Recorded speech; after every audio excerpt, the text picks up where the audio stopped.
A paralyzed billionaire laughs in a janitor's face when he promises to make her walk again.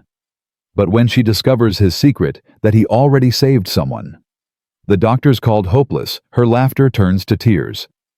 This is the story of Tiffany Ward, a woman who lost everything when she jumped from a balcony, and Caleb Miller, the single father who refuses to let her stay broken. Subscribe now, and comment your city so I can see how far this story travels. Stay until the end. You think you can fix me? You're just a janitor. The words slice through the private dining room like broken glass. Caleb Miller stands near the door, his work shoes still damp from mopping the marble hallway 10 minutes ago. His uniform smells like pine cleaner and exhaustion. Across from him, Tiffany Ward sits in a wheelchair that probably costs more than his car. Her silk dress perfectly tailored, her diamond earrings catching the candlelight like tiny knives. "I never said fix," Caleb replies. His voice stays level calm. "I said help you walk." She laughs.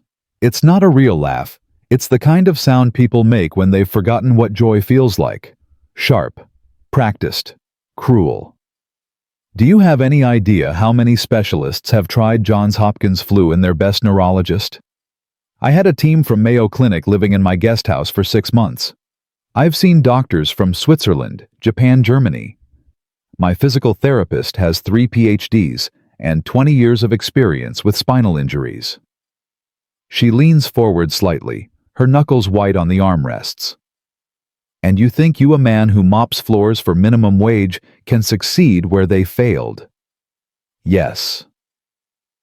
The simplicity stops her cold. Caleb doesn't flinch under her stare. He's seen this expression before. This mixture of rage and desperation that happens when money stops solving problems.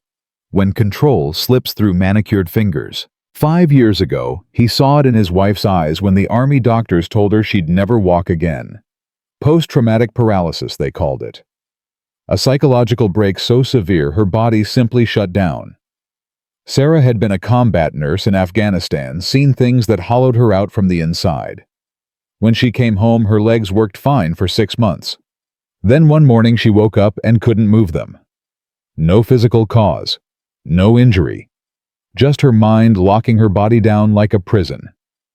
The specialist gave up after 18 months. Insurance ran out after 2 years. But Sarah fought back inch by impossible inch, relearning everything. How to shift her weight. How to trust her legs again. How to stand without falling. She walked Emma to first grade on her own 2 feet. 3 months later, an aneurysm took her in her sleep. No warning, no goodbye, just gone.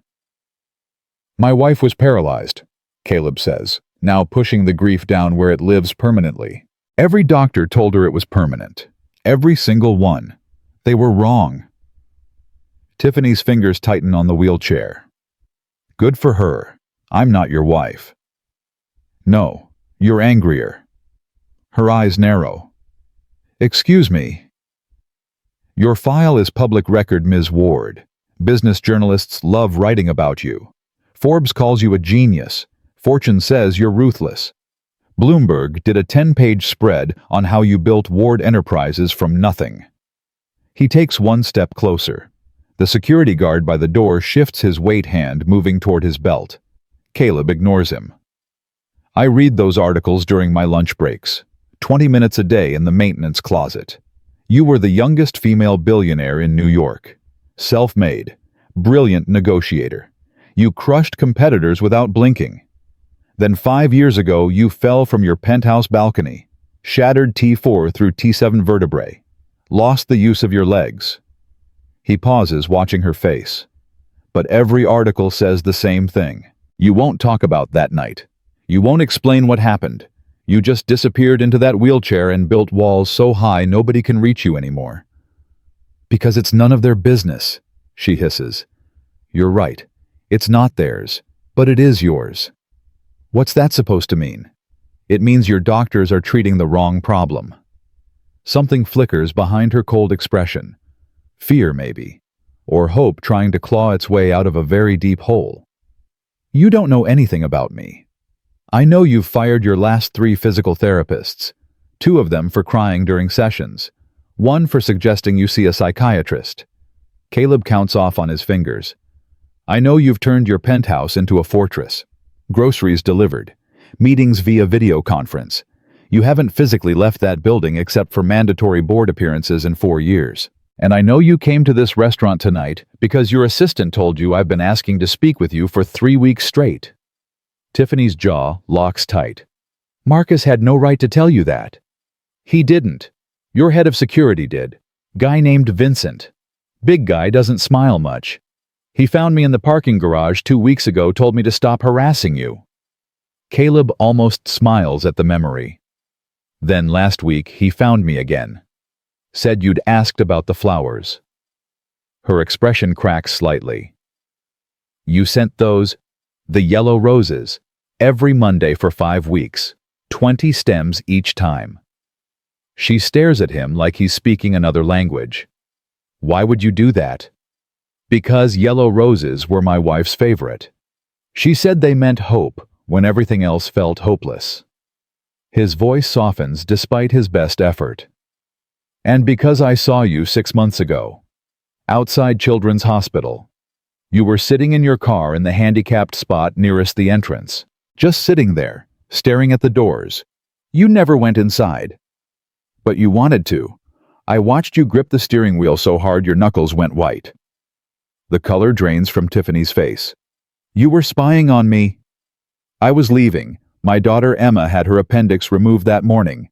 Emergency surgery at 3 a.m. I was going home to shower and change clothes when I saw you. He lets that sink in. You sat in that car for 2 hours and 14 minutes. I know because I came back with clean clothes and you were still there.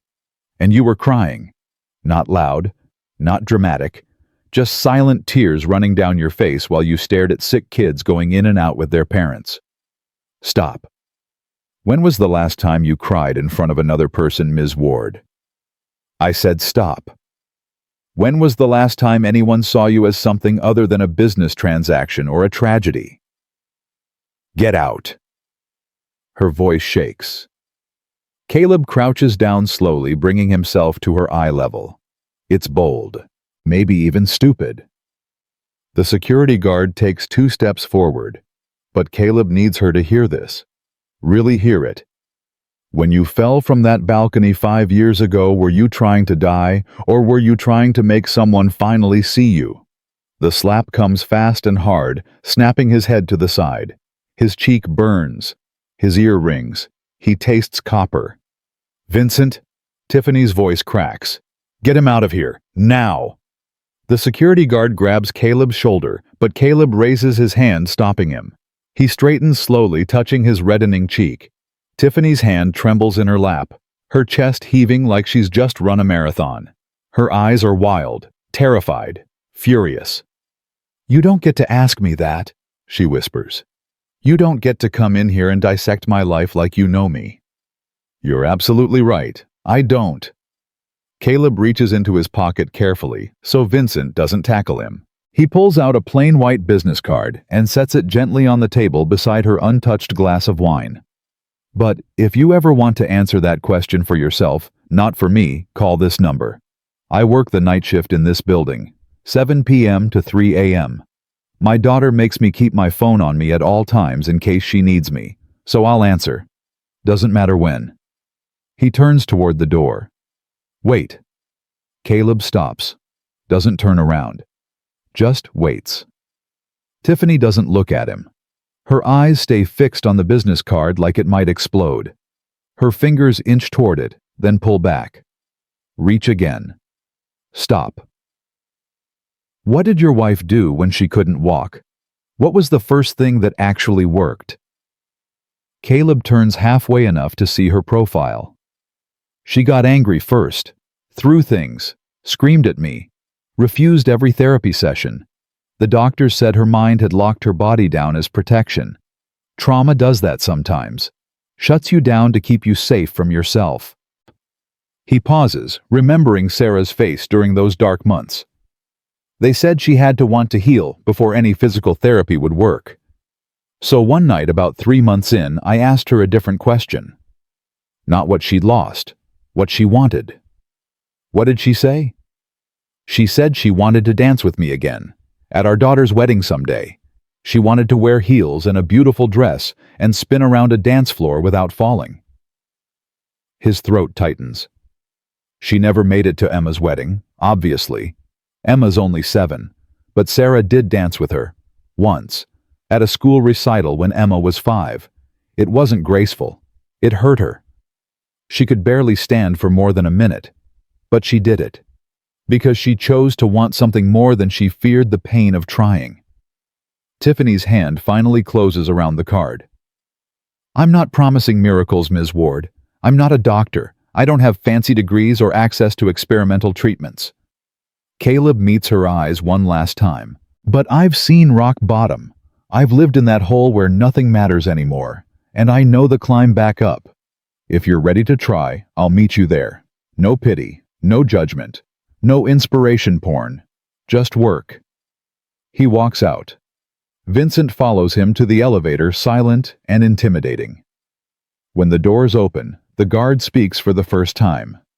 She watched you through the window for 20 minutes before she agreed to this meeting. Caleb looks at him. Why are you telling me this? Because I've worked for Ms. Ward for 8 years, since before the fall, and I haven't seen her look at another human being with anything except contempt in 5 years. Vincent's expression doesn't change, but something shifts in his voice. Until tonight.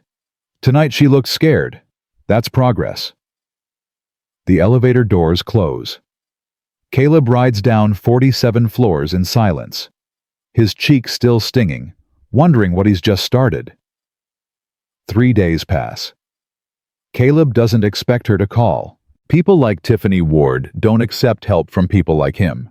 They hire elite trainers with celebrity client lists. They fly to experimental clinics in Europe. They throw money at problems until the problems disappear, or they do. They don't trust janitors with business cards printed at Staples. Monday night, he mops the same marble floors where Tiffany's wheelchair left faint tracks 3 days ago. Tuesday, he replaces light bulbs in the executive conference room and wonders if she threw his card away.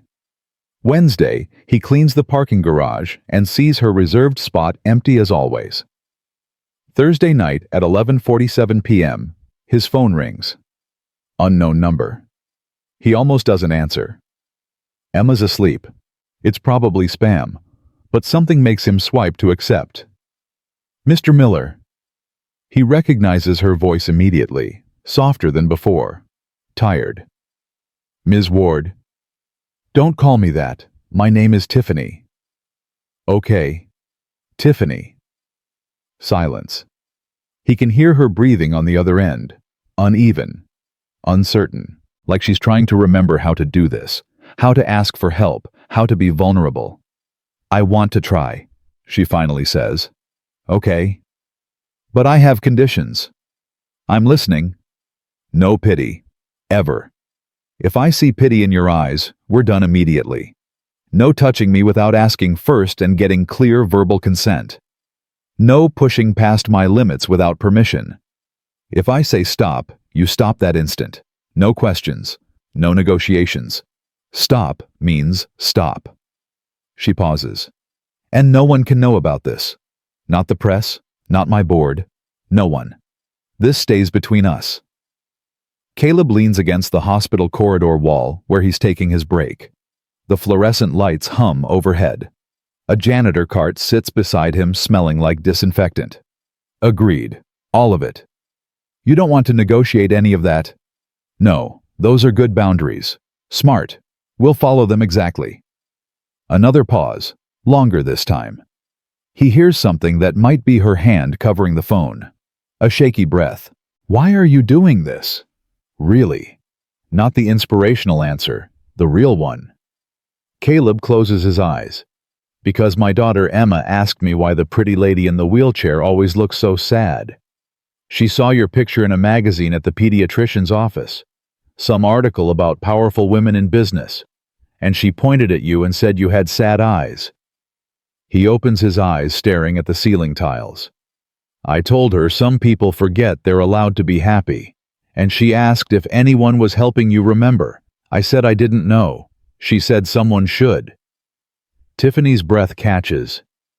Your 7-year-old said that. She's a lot like her mom, sees things other people miss. Caleb's voice roughens. And because Sarah made me promise something the week before she died. We were sitting in our kitchen at 2 a.m. She couldn't sleep. The aneurysm was already forming, we just didn't know it yet. And she grabbed my hand and said, if I ever met someone who'd forgotten how to stand, I should remind them they already know how. They just need someone to believe it with them long enough to remember. That sounds like a greeting card. It was. She wrote it in one. I keep it in my wallet, right behind Emma's school picture. For the first time, Tiffany laughs.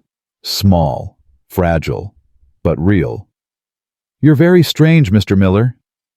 Caleb. And yeah, I've heard that before. Caleb. She repeats slowly, like she's trying the name on, testing how it feels. When do we start?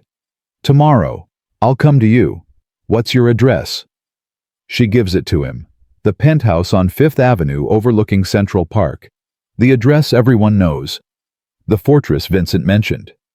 One more thing, Tiffany says before he can hang up. Her voice drops to barely a whisper. What you asked me at the restaurant. About whether I was trying to die or trying to be seen. You don't have to answer that. I know, but I think I need to. Silence. Then, I don't remember falling. The doctors say that's normal. Traumatic amnesia. But I remember standing on the balcony. I remember the wind. I remember thinking no one would care if I disappeared. My board would replace me in a week. My competitors would celebrate. The business magazines would write think pieces about my failure. She stops. Swallows hard enough that he hears it. And then I woke up in a hospital bed 3 days later and everyone was there. My board, my investors, reporters trying to sneak in, everyone except the one person I wanted to see. The person I'd been standing on that balcony thinking about. Another pause. So maybe you were right. Maybe I wasn't trying to die. Maybe I was just trying to matter to someone, anyone. And when I woke up and realized it didn't work, that I was still alone, just broken now too, I stopped trying altogether. Caleb's chest tightens. You matter, Tiffany. How could you possibly know that you don't even know me? Because you called. That takes more courage than anything else you'll do tomorrow. Making this call, admitting you need help, that's the hardest part. Everything after this is just showing up. He checks the time. His shift ends in 2 hours. Get some sleep. Tomorrow's going to be difficult. How difficult? The kind that makes you remember why you wanted to quit. He almost smiles. But also the kind that reminds you why you didn't.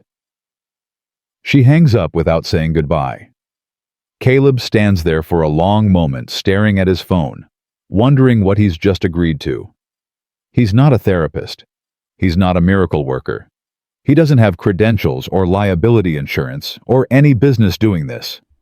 He's just a single dad who cleans floors and reads medical journals during lunch breaks because he couldn't save his wife. But maybe, just maybe, he can honor her memory by helping someone else climb out of their hole. When he gets home at 3:30 a.m., Emma is asleep on the couch, a half-finished drawing clutched in her small hand. The TV plays an old Disney movie on mute. He lifts her gently, carefully, the way Sarah taught him when Emma was a newborn. She weighs almost nothing. All sharp angles and wild hair and stubborn spirit. He carries her to bed, tucks her and kisses her forehead. The drawing flutters to the floor. He picks it up. 3 people drawn in crayon.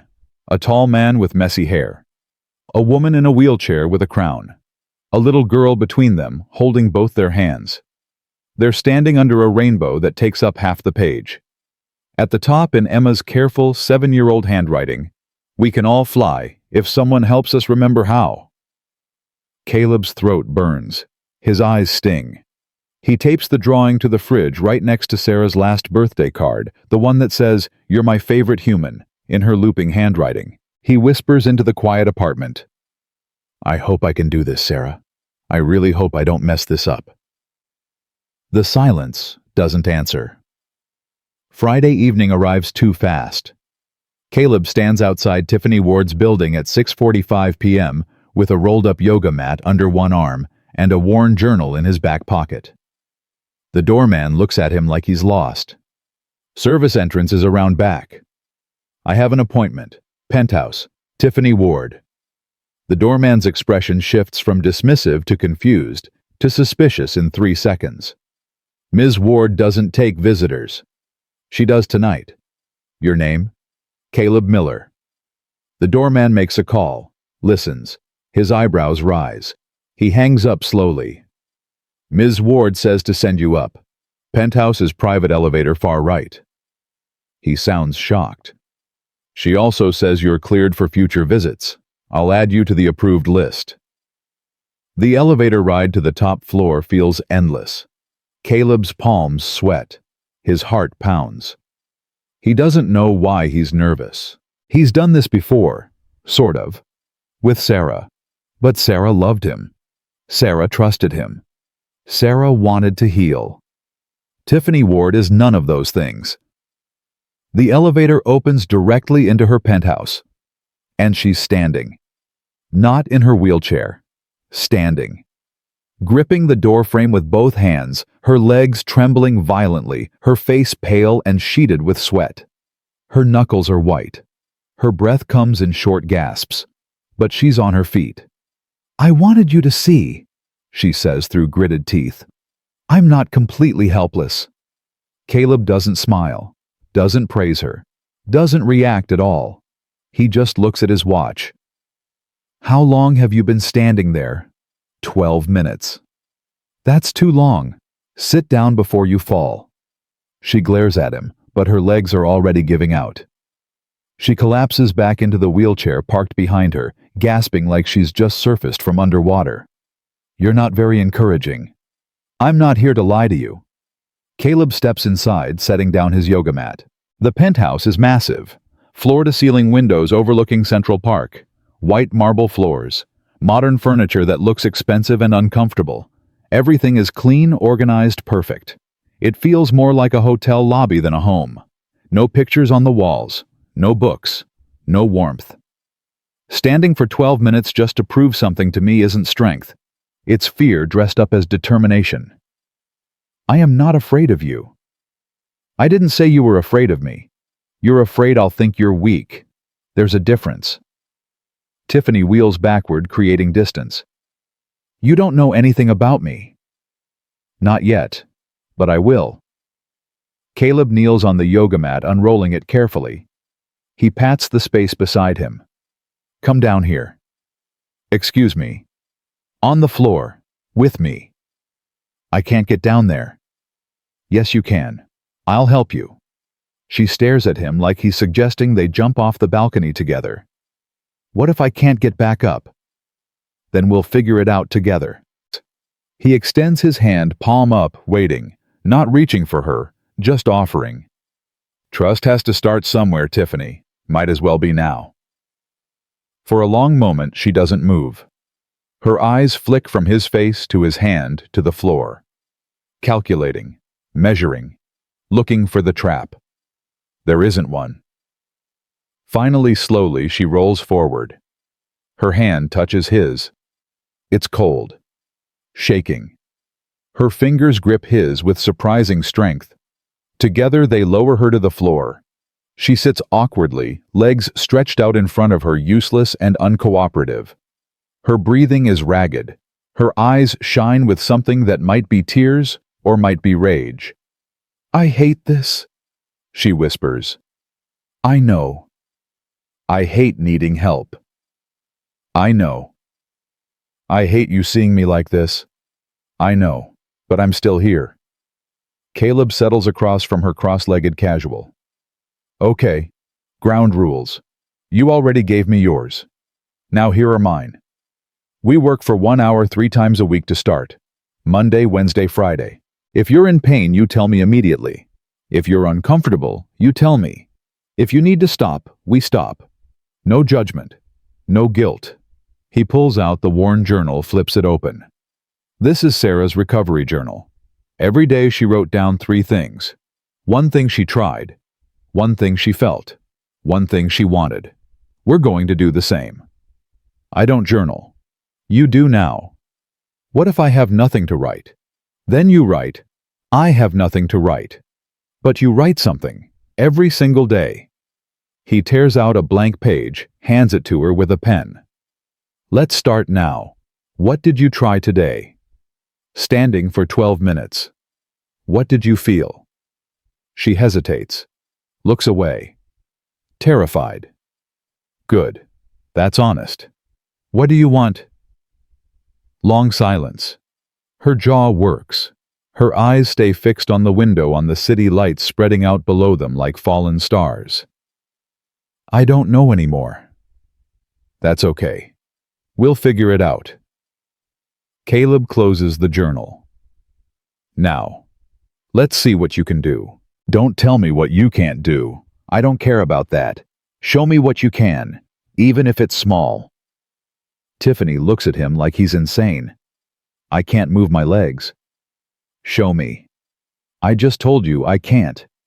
Tiffany, show me. Try. Right now. Try to move your left foot.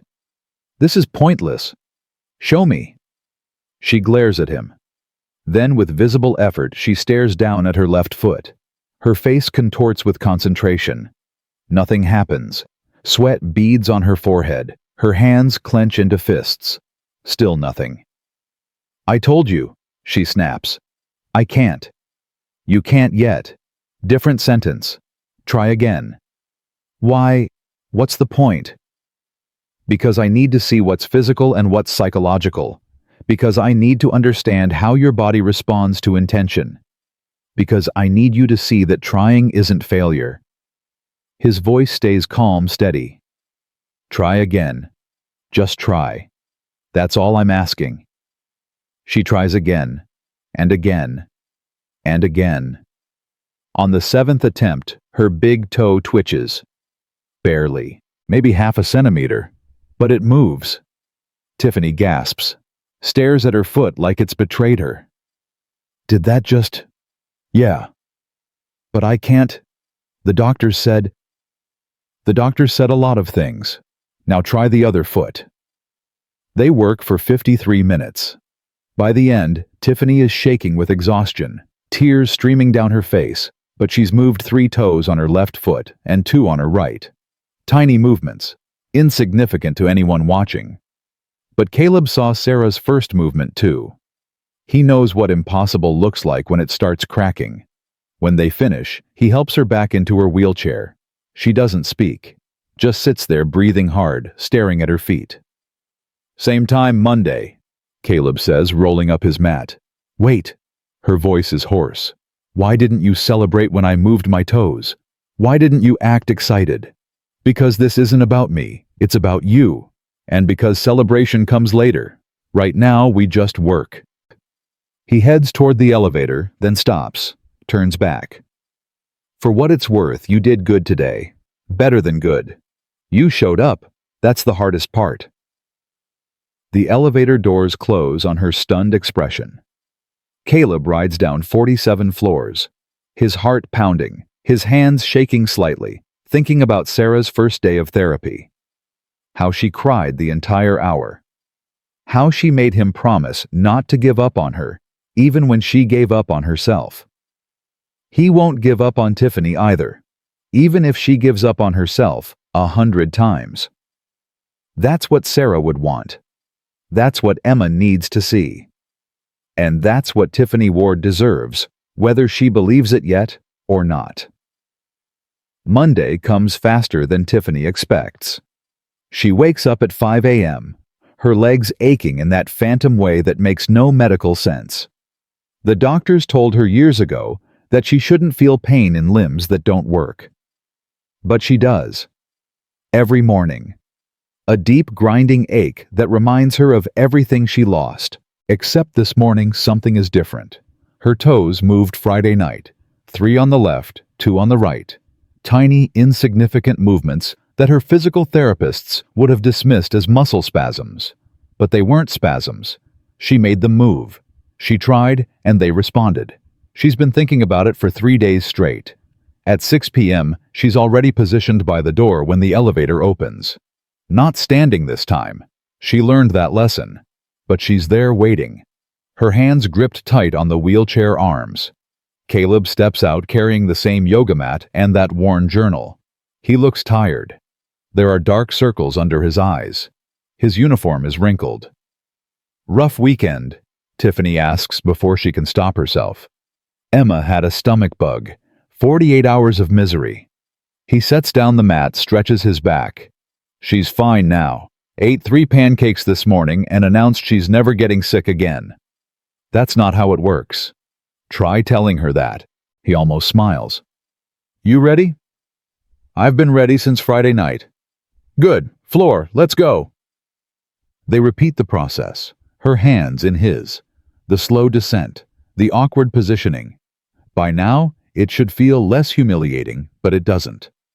Every time she needs help, every time her body refuses to cooperate, she feels that same flash of rage mixed with shame. "Before we start," Caleb says, settling across from her, "tell me about your weekend. Following the journal rules, what did you try?" Tiffany hesitates. She hasn't written anything down. She meant to. She thought about it constantly, but actually putting pen to paper felt too real, too permanent. "I tried to move my toes." And nothing. They didn't move without you here." "That's okay. What did you feel?" "Frustrated." "More specific." She glares at him. "I felt like a failure, like Friday was a fluke, like I imagined the whole thing." "Did you?" "I don't know. Did I?" Caleb doesn't answer. He just watches her with those steady eyes that see too much. "What do you want, Tiffany?" The question stops her. It's the same question he asked Friday. The one she couldn't answer. She still can't. "I don't know." "Yes, you do. You're just afraid to say it out loud." "You don't know what I'm afraid of." "You're right. So tell me." Silence stretches between them. Outside the windows, the city pulses with life. Cars honking. People walking. The world moving forward while she sits here stuck, unable to even name what she wants anymore. "I want to matter again," she finally whispers. "I want to build something that isn't just money. I want to wake up and feel like my life has purpose beyond board meetings and quarterly reports. I want to stop being the woman who fell and start being someone who stood back up." Her voice cracks. "And I want to stop feeling so goddamn alone all the time." Caleb nods once. "Write that down. Tonight. Before you go to sleep." "Why?" "Because wanting something is the first step to having it. Now show me your toes." They work for an hour. Tiffany tries until sweat soaks through her silk blouse. Until her head pounds. Until she wants to scream. Her left foot cooperates slightly better than Friday. Her right foot refuses completely. Caleb doesn't push. He just observes, making notes in Sarah's journal, asking questions that make her think about sensation and intention, and the difference between can't and won't. "Enough," he says at 58 minutes. "You're exhausted." "I can keep going." "No, you're done. This isn't about pushing through. It's about consistency. 3 times a week. 1 hour. No more, no less." Tiffany wants to argue, but her body betrays her. She's shaking. Her muscles feel like liquid. When Caleb helps her back into the wheelchair, she nearly collapses from exhaustion. "Wednesday," he says, heading for the elevator. "Caleb." He stops, turns. "Thank you." He looks surprised, like gratitude is something he didn't expect from her. "You did the work. I just watched." "You did more than watch." Wednesday, Tiffany. Get some rest. The elevator doors close. Tiffany sits alone in her enormous penthouse, staring at her feet, feeling something she hasn't felt in 5 years. Not hope, exactly. Hope feels too big, too dangerous. But something smaller, Something that might grow into hope if she waters it carefully enough. Possibility. Wednesday arrives and Caleb notices the change immediately. Tiffany has showered. Her hair is styled. She's wearing workout clothes instead of business attire. Small changes, but significant. "You look different," he says, setting down his mat. "I bought these online. They arrived this morning." She gestures at her athletic pants, her fitted shirt. "Figured if we're doing physical therapy, I should dress for it." Smart. They go through the routine. Floor, journal check. She actually wrote in it this time. 3 entries. Her handwriting is sharp, angry, but honest. What she tried moving her toes alone. What she felt terrified and furious. What she wants to prove everyone wrong. "Who's everyone?" Caleb asks. "The doctors who said I'd never walk. The board members who want me to resign. The journalists who wrote me off as a cautionary tale." Her eyes flash. "Everyone who looked at me in this wheelchair and decided I was finished." "And you want to prove them wrong?" "Yes." "Why?" She blinks. "What do you mean? Why? Isn't it obvious?" "No. Why do you care what they think? Why does their opinion matter?" Tiffany opens her mouth, closes it. No answer comes. She's never questioned this before. The need to prove herself has been fuel for so long, she forgot to ask why she's burning it. "Think about that," Caleb says. "Now let's work." This session is harder. Her body fights her. Nothing moves right. Her toes stay stubbornly still. Frustration builds until she's nearly crying with rage. "Stop," Caleb says quietly. "No, I can do this." "Stop.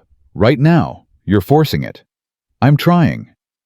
There's a difference between trying and forcing. You're attacking your body like it's an enemy. It's not. It's scared. Just like you. Tiffany's breath comes in short gasps. "I'm not scared." "Yes, you are. You're terrified. Because Friday night something impossible happened. Your toes moved. And that means maybe more impossible things could happen. Maybe you could walk. Maybe you could rebuild your life. Maybe you could be happy again." He leans forward slightly. "And that's absolutely terrifying. Because what if you try and fail? What if you hope and lose?" Easier to stay angry. Anger is safe. Hope is dangerous. "You don't know what you're talking about." I watched my wife go through this exact same thing, the anger phase, where she'd rather stay furious than risk hoping. His voice softens. "Sarah threw a lamp at my head once. Missed me by 3 inches. Left a dent in the wall. You know what I did?" "What?" "I sat down on the floor, next to where the lamp shattered, and asked if she felt better. She said no, so I asked what would make her feel better. She said nothing, so I said okay, we'll sit here until something changes." He pauses. "We sat there for 42 minutes. She cried for 30 of them. Then she looked at me and said she was scared she'd never be herself again. I told her she wouldn't be. She'd be someone new, someone stronger, someone who'd climbed out of hell and lived to tell about it." Tiffany stares at him. "What did she say?" "She said that sounded exhausting." I said it was. Then she asked me to help her try again. Silence fills the penthouse. Outside, a helicopter passes by the window. The city glows in the growing darkness. Tiffany looks at her hands, her useless legs, the expensive prison she's built around herself. "I'm scared," she whispers. "I'm so scared that this won't work. That I'll try everything and still be stuck here. That I'll hope and it will destroy me." "I know." "How do you do it? How do you keep hoping when everything hurts?" Caleb thinks about Sarah, about Emma asking why her mommy wouldn't wake up, about every morning he gets up and puts on this uniform and mops floors and pretends his life has purpose. "I don't hope for me. I hope for Emma. Because she deserves to see that broken things can be fixed, that people don't give up, that love matters even when it costs everything." "That's not fair, using your daughter like that." "No, it's not. But it's true." He stands up, offering his hand. "Come on, let's get you back in the chair. We'll try again Friday." "I don't want to stop." "Your body needs rest. So does your mind." She lets him help her up, settles into the wheelchair. But before he can leave, she grabs his wrist. Her grip is surprisingly strong. "Don't give up on me." "I won't. Even when I'm cruel. Even when I push you away. Especially then." She releases him. Friday. Friday. Friday night, Emma wants to come. "Please, Daddy, please. I promise I'll be good. I'll be so quiet. I just want to meet the sad lady." Emma's 7-year-old logic is airtight in her mind.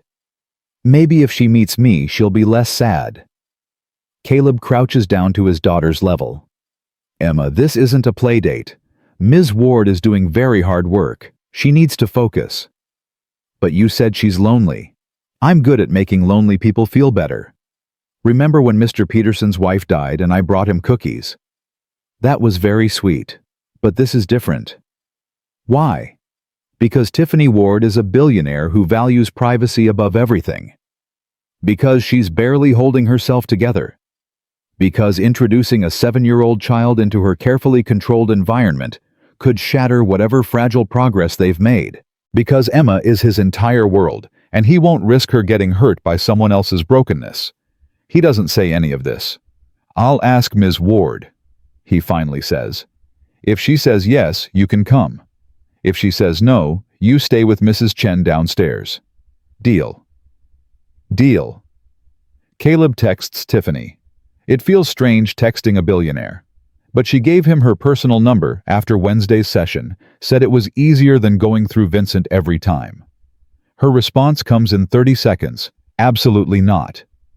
Then 5 minutes later. "Wait, how old is she?" 7. "What's she like?" Caleb thinks about how to describe Emma.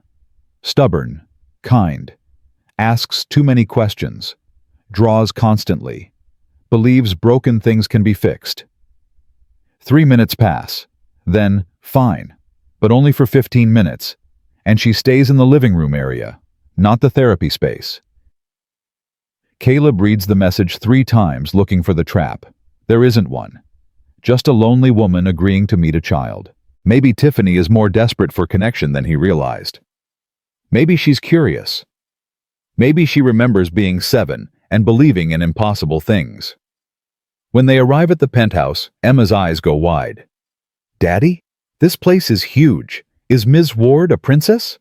"Something like that. Remember our rules. Polite, quiet, no running." I know. The elevator opens. Tiffany waits in her wheelchair, dressed in the same workout clothes as Wednesday. Her hair is pulled back, no makeup. She looks younger like this, more vulnerable. She stares at Emma like she's never seen a child before. Emma stares back completely unafraid.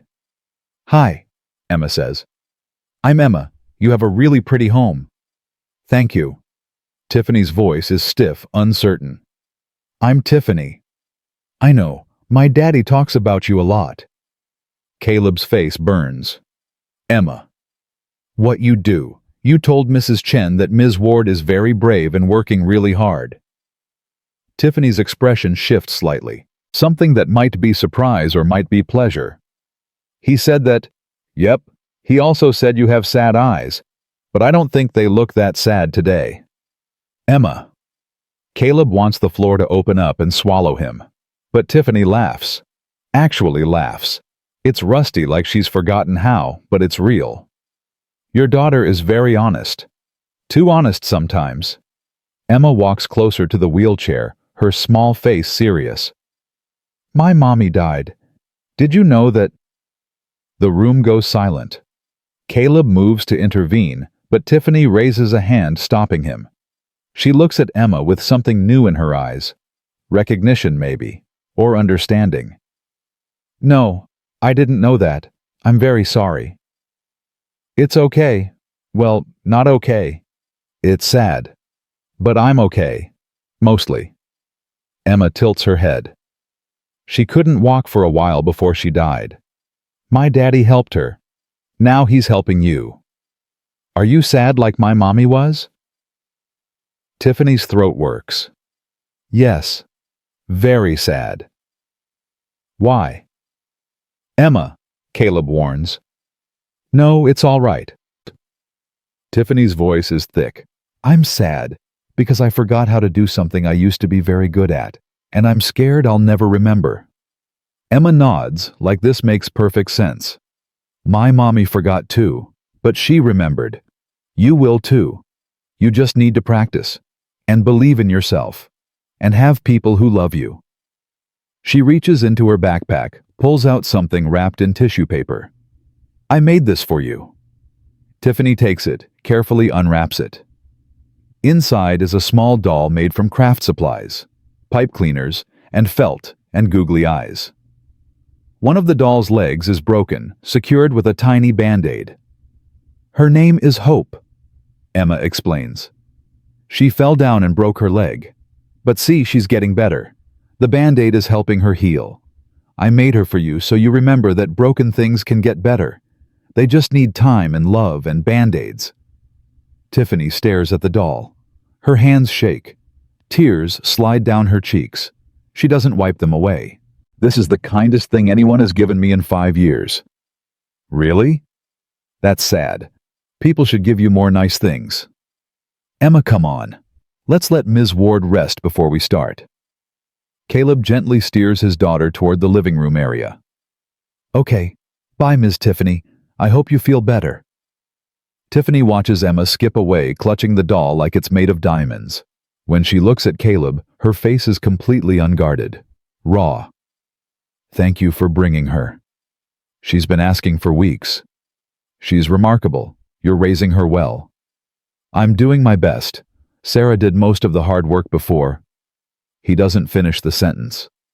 She'd be proud of you, both of you. Caleb's eyes sting. He clears his throat. Let's work. This session is different. Something in Tiffany has cracked open. She's less guarded, more willing to be vulnerable. When she tries to move her feet, she doesn't get angry when nothing happens. She just keeps trying, methodical and determined. Emma sits in the living room drawing quietly. Every few minutes, Caleb glances over to check on her. She's fine, completely absorbed in her art, creating worlds with crayons. Tell me about her, Tiffany says during a rest break. Emma, what was she like when Sarah was sick? Caleb sits back remembering. Confused mostly. She was 4 when Sarah lost the ability to walk. Too young to really understand. She'd ask why Mommy wouldn't play with her, why Mommy stayed in bed all day, why Mommy cried. His voice roughens. I tried to explain. Told her Mommy was sad and her body was tired. Emma asked if we could fix her. I said we were trying. She asked if she could help. I said yes. What did she do?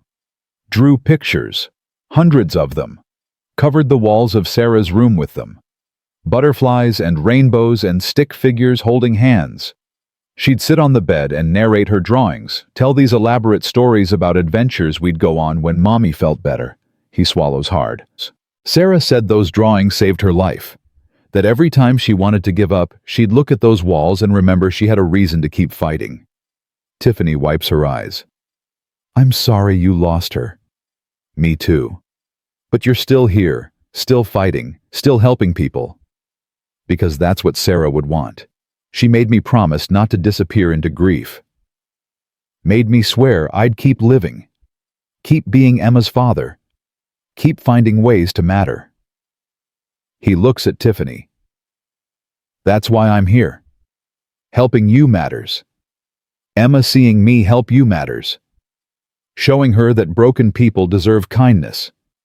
That's how I keep Sarah alive. Tiffany looks at the doll in her lap, at Emma across the room, at Caleb sitting on this yoga mat in her penthouse like it's the most natural thing in the world. I'm going to try harder. Not because I want to prove anyone wrong, because I want to prove Emma right. I want to show her that broken things really can heal. Then let's get to work. They work until Emma falls asleep on the couch. Until Tiffany moves 4 toes on her left foot and 3 on her right. Until exhaustion overwhelms them both. When they finish, Caleb carries Emma to the elevator. She mumbles sleepily. Is Ms. Tiffany going to be okay, Daddy? I think so, baby. Good. I like her. Me too. Do you think Mommy would like her? The question stops him. He thinks about Sarah, her fierce compassion, her ability to see through walls people built, her belief that everyone deserved a second chance at happiness. Yeah, I think Mommy would like her a lot. Then we should keep helping her. We will. Over the next 3 weeks, progress comes in microscopic increments. Tiffany moves her toes more consistently. She regains some sensation in her feet. Feeling returns in patches, random and frustrating. One day she can feel her ankle, the next day nothing.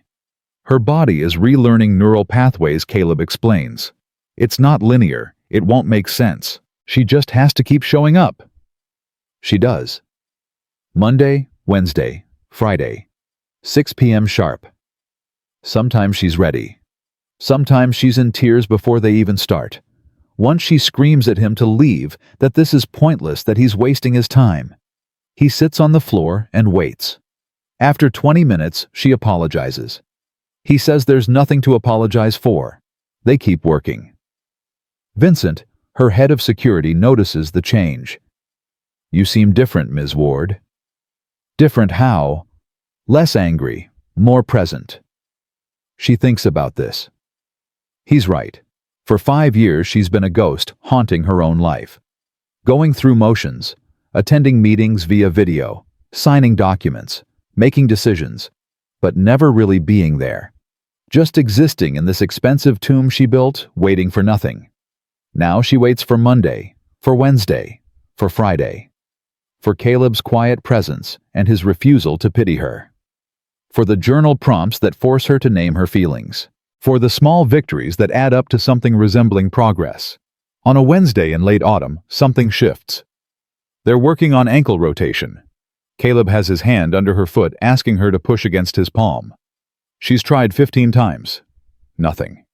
Her frustration mounts. She's about to quit when she remembers Emma's drawing. The doll named Hope, with the band-aid leg.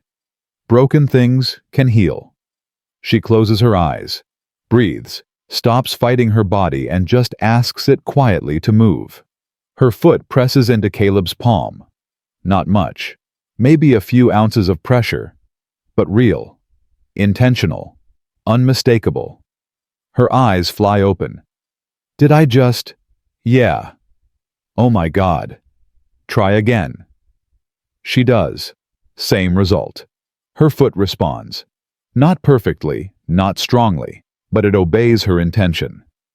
After 5 years of silence, her body is finally answering. Tiffany starts laughing, then crying, then both at once. I can't believe. I thought... You thought you'd never feel this again. Yes, Caleb smiles. This is just the beginning, Tiffany. You know that, right? This is where the real work starts. I don't care. I did it. I actually did it. You did. She wipes her tears, grinning like a lunatic. Can I tell Emma? Is that weird? I want to tell her. She'd love that. That Friday, Emma comes again. Tiffany has her positioned on the yoga mat, shows her the ankle movement. Emma claps with pure joy. I knew you could do it. I told Daddy you would. You were right. You're very smart. I know. My teacher says I'm going to be a doctor or an artist. I can't decide. You could be both. Emma's eyes widen. You can do that. You can do anything if you work hard enough and find people who believe in you. Emma throws her arms around Tiffany's neck, hugging her tight. Tiffany freezes, unsure how to respond. Then slowly, carefully, her arms come up and hug back. It's the first time anyone has hugged her in 5 years. The first time she's let anyone close enough to try. She meets Caleb's eyes over Emma's shoulder. He's watching them with an expression she can't quite read. Pride, maybe. Or sadness. Or both. Thank you, Tiffany mouths. He nods. Keep going. And she does. 2 months and Tiffany can rotate both ankles and flex her feet against resistance. The movements are weak, inconsistent, but real. Her physical therapist, Dr. Chen, flies in from California to assess her progress. He's one of the specialists who gave up on her 3 years ago. "This is remarkable," he says, watching her move her feet. "I don't understand how this is possible. Your scans showed no change in nerve damage." "Then maybe you were reading the scans wrong," Tiffany says. Dr. Chen bristles. "Ms. Ward, I've been doing this for 25 years. And I've been paralyzed for 5. Clearly we both missed something." Caleb stands by the window, arms crossed, saying nothing. He learned early on not to interfere when Tiffany deals with her medical team. This is her fight, her victory. Dr. Chen examines her legs, checking reflexes, sensation points, muscle tone. Everything puzzles him.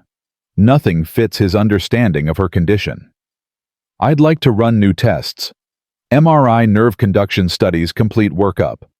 "No." "Ms. Ward, we need to understand what's happening." "You need to understand. I already know. I'm healing. That's all that matters." "But the mechanism, the physiological explanation—" "I don't care about mechanisms. I care about results." She looks at Caleb. "He told me my mind locked my body down. You told me that was impossible, that my injury was purely physical. Maybe you were wrong." Dr. Chen's face reddens. "Psychological paralysis is extremely rare. In your case, the spinal damage was documented, verified by multiple imaging studies. Then explain what's happening now." He can't. He tries. Throws around terms like neuroplasticity and spontaneous recovery and statistical anomalies. But the truth hangs in the air between them. He doesn't know. His certainty 5 years ago was premature. His dismissal of her was wrong. "I'd like to consult with your current treatment team," Dr. Chen finally says. "I don't have a treatment team. I have Caleb." The doctor looks at Caleb like he's noticing him for the first time. Takes in the janitor uniform, the worn shoes, the complete lack of credentials. "You're working with a non-medical professional." "I'm working with someone who didn't give up on me." "Ms. Ward, this is highly irregular, potentially dangerous, without proper oversight. Get out." "Excuse me?" "You heard me. Get out of my home. Send me your bill. I'll pay it. But I don't want your consultation, or your skepticism, or your need to be right." Tiffany's voice is cold, controlled. "You told me I'd never walk again. You made me believe I was finished. You were wrong. Now leave." Dr. Chen gathers his things, his movements sharp with offense. At the door he turns back. "When this fails, and it will fail, don't say I didn't warn you. And when I walk, don't pretend you believed in me." The door closes. Silence fills the penthouse. Caleb moves from the window, sits on the floor beside her wheelchair. "You okay?" "I'm furious. I can see that." He acted like I was stupid for trying, like hope was something to be embarrassed about. Some people can't handle being wrong. Easier to dismiss you than admit they missed something. Tiffany's hands shake in her lap. What if he's right? What if this is just temporary? What if I get my hopes up and then everything stops working again? Then we deal with it. But we don't stop trying because of what might happen. How do you stay so calm about everything? Caleb thinks about the nights he cries in the shower where Emma can't hear him. The mornings he wakes up reaching for Sarah and finds empty space. The constant grinding fear that he's failing his daughter, that he's not enough. That one day she'll realize her father is just a janitor who couldn't save her mother. I'm not calm, I'm just practiced at pretending. She looks at him, really looks at him. You're sad too, aren't you? You hide it better than I do, but it's there. Every single day. Does it get easier? No, you just get stronger. There's a difference. Tiffany reaches down, takes his hand. It's the first time she's initiated physical contact. Her fingers are warm, steady. Thank you for not giving up on me. Thank you for not giving up on yourself. They sit like that for a while, two broken people holding on to each other in a penthouse that feels less like a prison every day. The next week, Marcus, her assistant, brings news. The board wants a meeting. In person. They've been patient, he says, but 5 years is a long time. They need to discuss the future of the company. They want me to resign, Tiffany says flatly. Marcus winces. They didn't say that explicitly.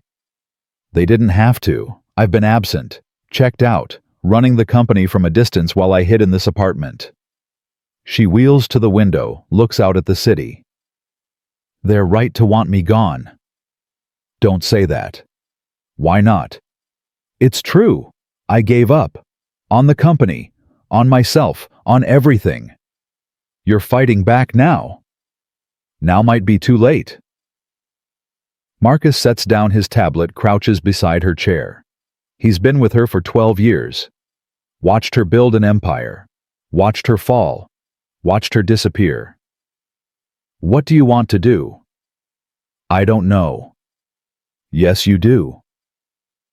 She thinks about Caleb's question, the one he asks 3 times a week.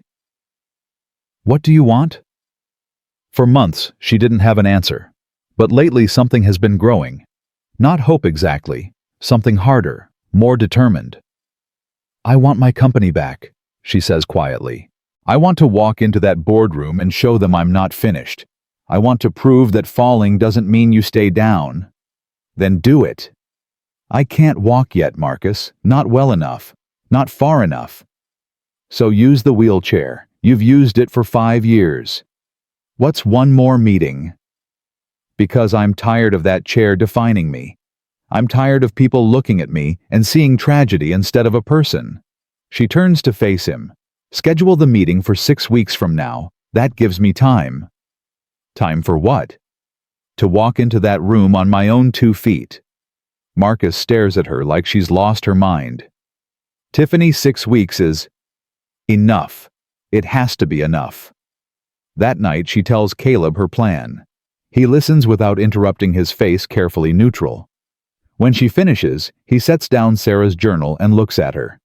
6 weeks is aggressive. I know. You might not be ready. I know that too. And if you're not, if you walk in there and fall, then I fall. But at least I tried. Caleb nods slowly. Okay. Then we need to change our approach. 3 times a week isn't enough anymore. We go to 5. Monday through Friday. 2 hours instead of 1. And we add water therapy. Water therapy. Pool work. Helps build strength without putting full weight on your legs. Reduces injury risk. He pulls out his phone, starts typing. There's a facility 20 minutes from here. Private, discreet. I know the owner. She'll let us use it after hours. How do you know the owner? Sarah did her physical therapy there. The owner, Patricia, she watched Sarah go from wheelchair to walker to walking. She believes in impossible things. He looks up. I'll call her tonight. We start Monday. Tiffany feels something tighten in her chest. Fear and excitement tangled together. This is really happening. Only if you want it to. I want it. I'm terrified, but I want it. Good. Terror means you care, means you're invested. He stands, stretches his back. Get some sleep. Starting Monday, this gets much harder. Caleb? Yeah. What if I can't do it? What if 6 weeks isn't enough? He meets her eyes. Then we reschedule the meeting. But we don't stop trying. Ever. That's the deal. She nods, throat tight.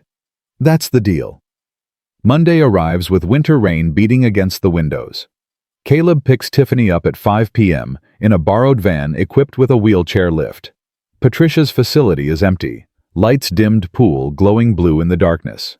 Patricia herself waits by the entrance, a woman in her 60s with kind eyes and strong hands. Tiffany Ward, she says, not a question. Caleb's told me about you.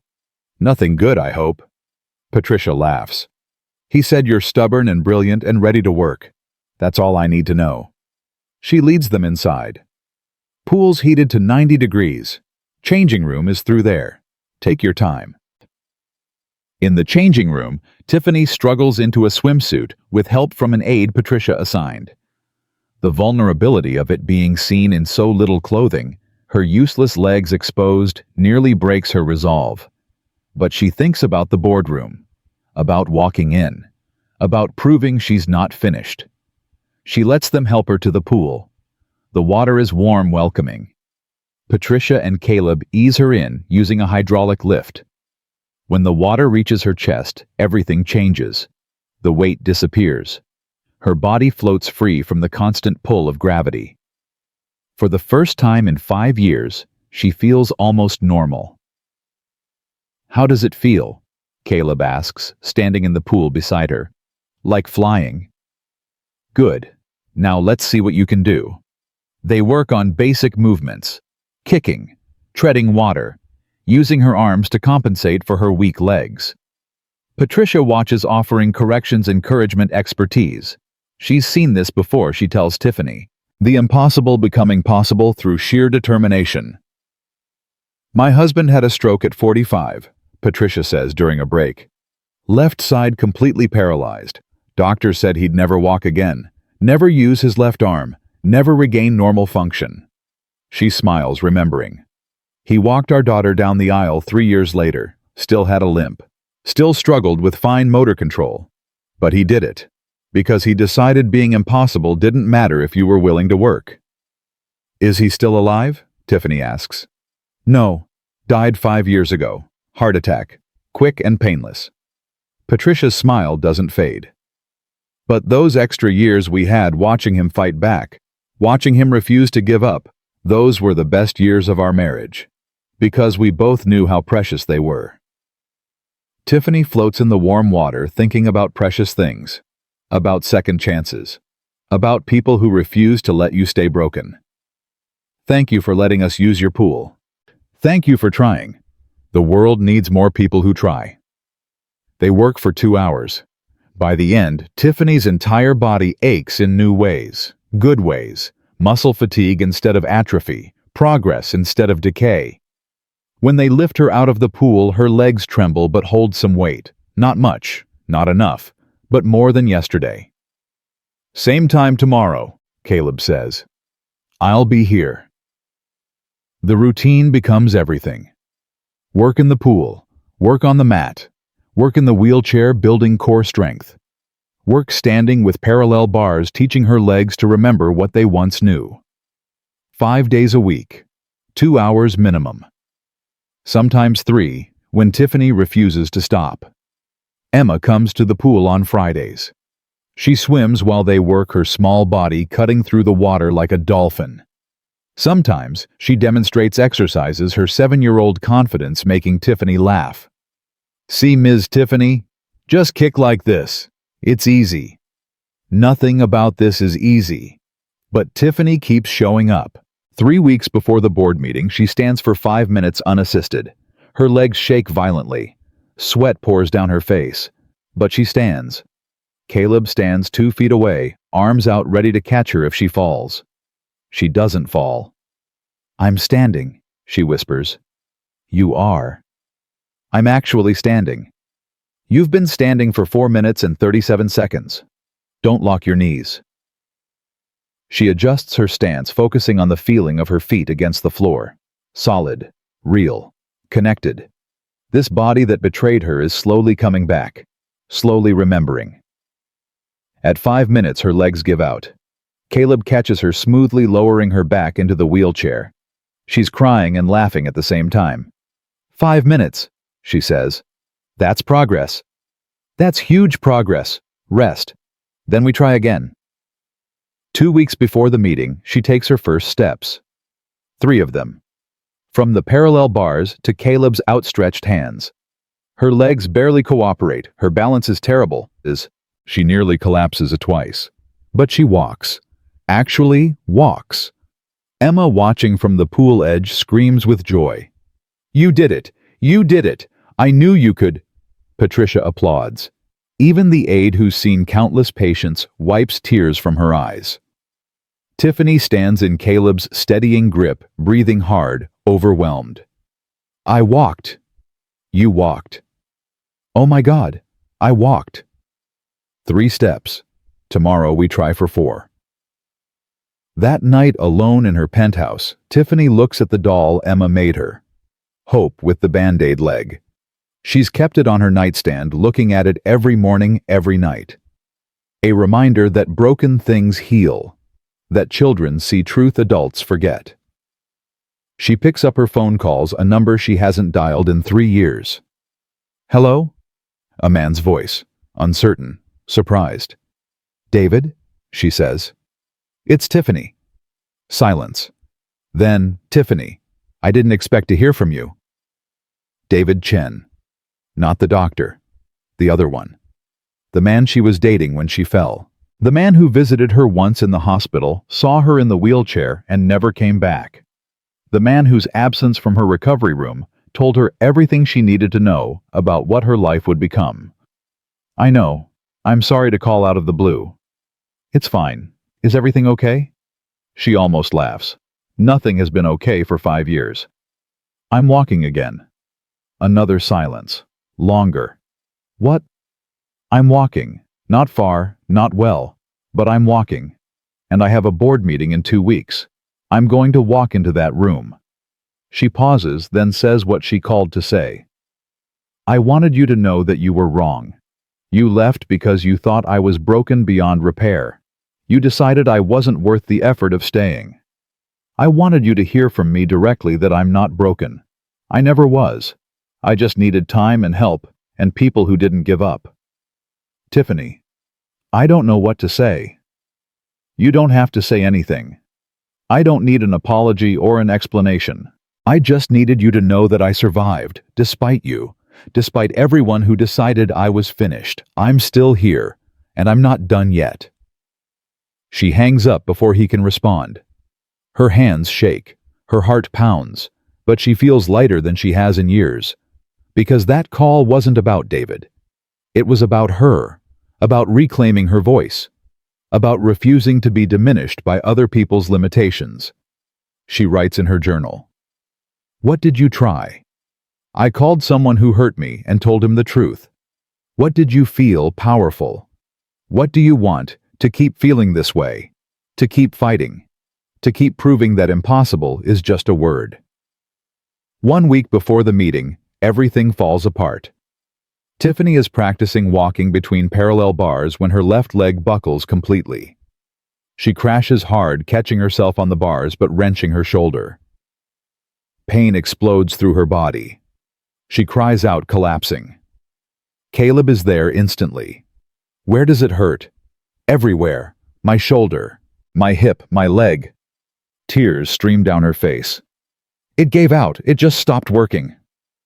Patricia calls for ice. The aide brings it immediately. They assess her shoulder. Nothing broken but badly strained. Her hip is bruised. Her confidence is shattered. "I can't do this," Tiffany says through tears. "I can't walk into that meeting. I'm not ready. I'm going to fall in front of everyone and prove them all right." "You're not going to fall," Caleb says calmly. "You don't know that. My leg just gave out completely. Because you're tired. Because you've been pushing yourself too hard. Your body needs rest." "I don't have time for rest. The meeting is in 7 days." "Then we rest for 3 days and work for 4. Pushing through injury doesn't make you stronger. It makes you reckless." "I don't want to rest. I want to be ready." "Tiffany." He waits until she looks at him. "Listen to me. You are ready. You've been ready for weeks. You can stand. You can walk. Not far, not perfectly, but you can do it. One bad fall doesn't erase months of progress. What if I fall during the meeting?" "Then you get back up. Show them that falling doesn't stop you anymore." She wants to believe him, but fear has crawled back in, whispering all the old doubts. "You're not strong enough. You're fooling yourself. You'll fail in front of everyone. They'll see you for what you really are. Weak, broken, finished."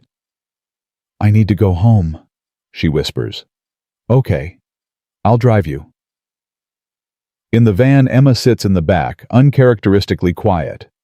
She watched Tiffany fall, watched the fear take over. At a red light, her small voice breaks the silence. "Ms. Tiffany." "Yes, Emma." "My mommy fell lots of times, like lots and lots. She got back up every time. Tiffany turns to look at the little girl. Did she ever want to quit? All the time.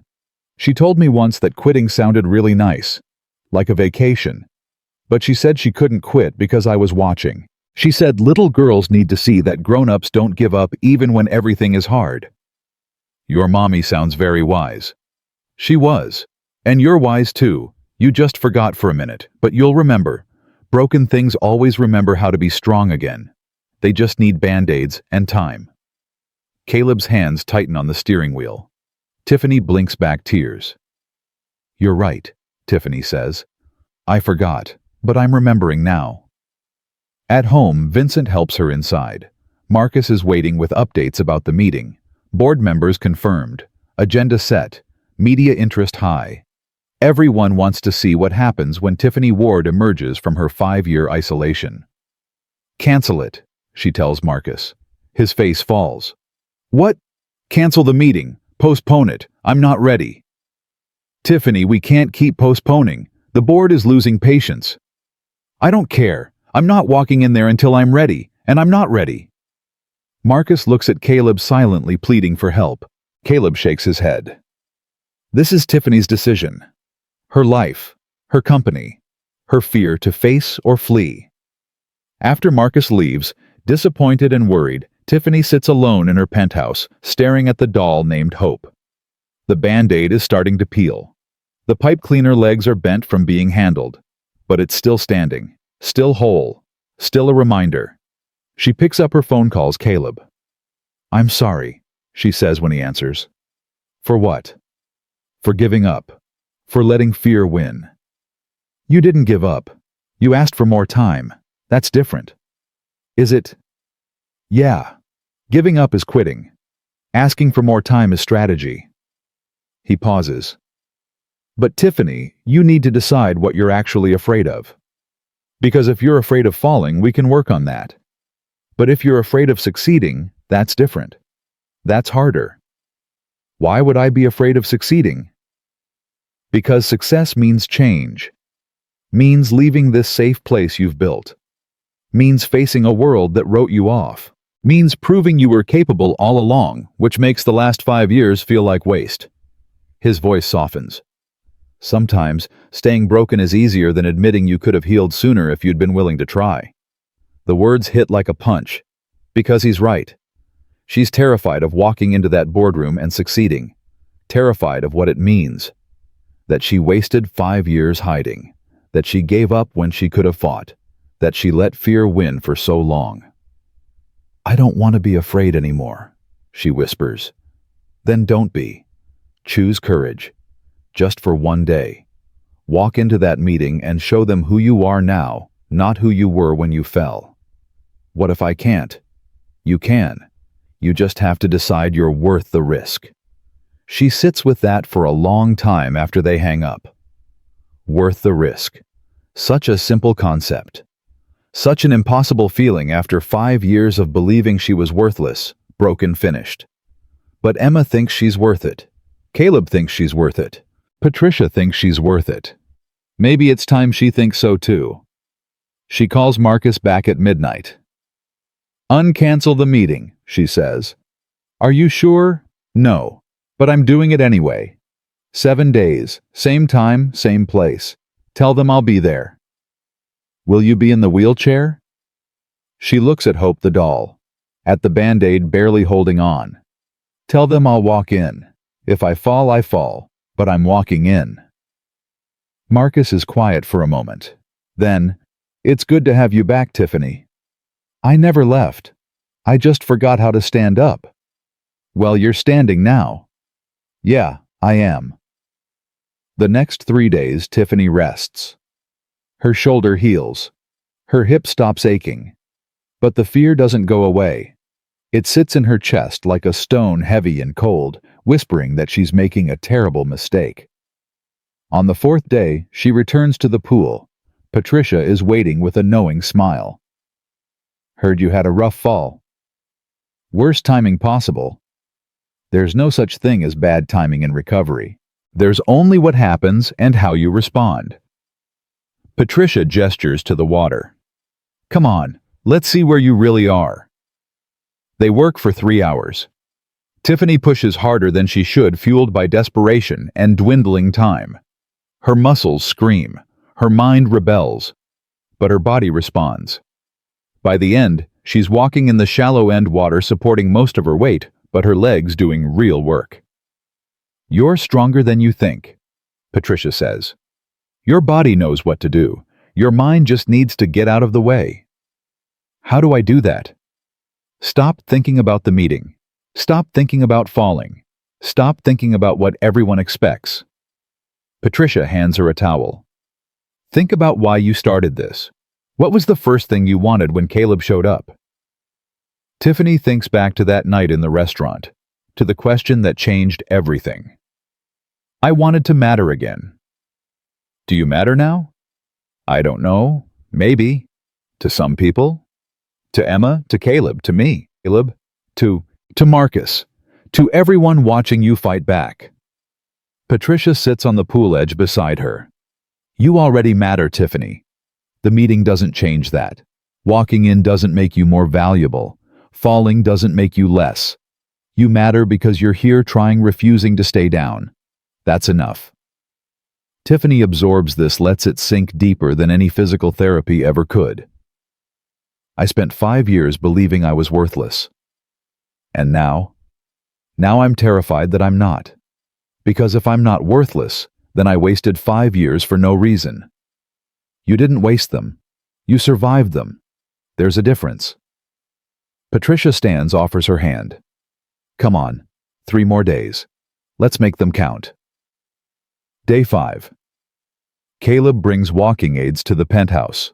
A walker, crutches, forearm canes. We need to be realistic. You might not be able to walk completely unassisted. That's okay. The goal is getting into that room on your feet, however that looks. Tiffany hates the walker immediately. It's clunky medical, a visible sign of weakness. I don't want that thing. It's not about what you want. It's about what works. I'll use the canes.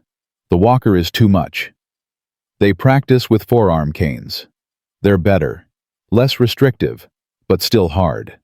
Her balance is terrible. She nearly falls twice.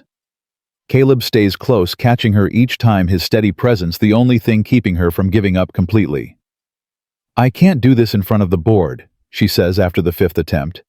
Yes, you can? I can barely walk 10 feet. The conference room door to your seat is 12 feet. You can do 12 feet.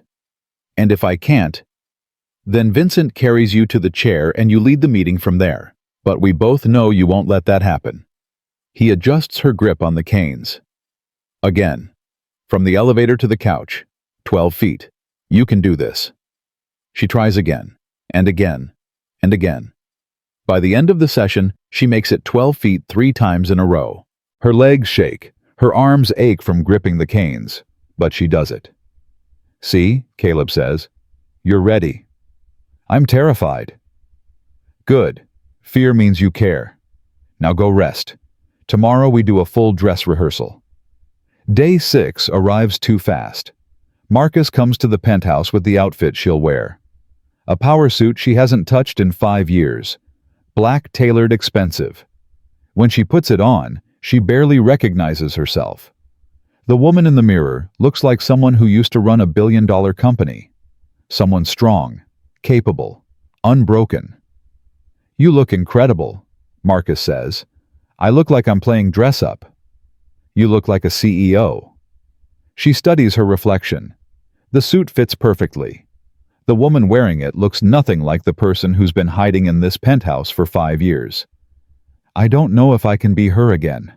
You don't have to be her. You just have to be you. The you that fought back. The you that refused to quit.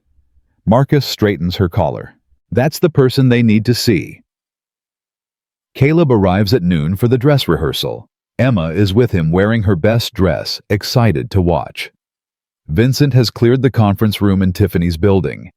They're going to walk through the entire thing. Elevator to conference room. Door to chair. The full 12 feet that separate her from reclaiming her life. In the elevator, Tiffany's hands shake on the canes. What if I fall? Then Vincent helps you up and you keep going. Caleb's voice is calm. But you won't fall. You've done this 100 times. This is just practice with higher stakes. The elevator doors open. The conference room is 20 feet down the hall, then 12 feet inside. Marcus stands at the door holding it open. Vincent waits at the conference table. Emma sits in a chair swinging her legs, watching with complete confidence that Tiffany will succeed. Ready? Caleb asks. No. Good. Let's go. Tiffany takes the first step. Her left leg cooperates, then her right, one foot in front of the other. The canes support her weight. Her balance wavers but holds. She focuses on the door, on Marcus's encouraging face, on the 12 feet that will prove she's not finished. 10 feet down the hall, her right leg trembles. She pauses, breathing hard. You're doing great, Caleb says quietly. He's walking beside her, but not touching her, letting her do this alone. Just a little further. She pushes forward, reaches the door. Marcus nods, proud and amazed. She steps into the conference room. The table stretches out before her. Vincent stands at the far end. Emma grins from her chair. 12 feet. Tiffany takes a breath and walks. 5 feet. Her arms ache from the canes. 7 feet. Her legs are shaking. 10 feet. She's going to make it. 11 feet. Her right leg gives out. She stumbles, catching herself on the canes, but her balance is gone. She's falling forward, nothing to stop her, the floor rushing up. Vincent moves fast, but not fast enough. Caleb is faster. He catches her under the arms, steadying her, absorbing her weight. For a moment, they stand frozen. Her body pressed against his arms around her, both of them breathing hard. I've got you, he says quietly. She's crying. She doesn't know when she started, but tears are streaming down her face. I almost made it. You made it 11 feet. That's incredible. It's not 12. It's 1 foot closer than you were yesterday. Tomorrow, it'll be 12. He helps her regain her balance, making sure she's steady on the canes before letting go. Again. We try again. I can't. Yes, you can. Right now. Again. She wants to quit.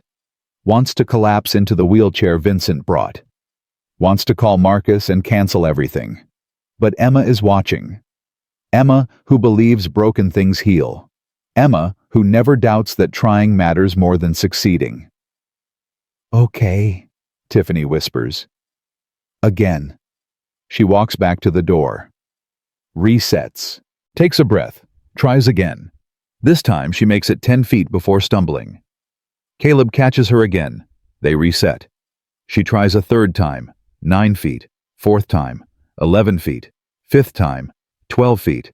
She reaches the chair and collapses into it, sobbing with exhaustion and relief and terror. Emma rushes over, throwing her arms around Tiffany's neck. You did it. You walked all the way. I fell 4 times first. But you got back up every time. That's what matters. Emma pulls back, her young face serious. My daddy says the bravest thing isn't never falling. It's getting up after. You're really brave, Ms. Tiffany.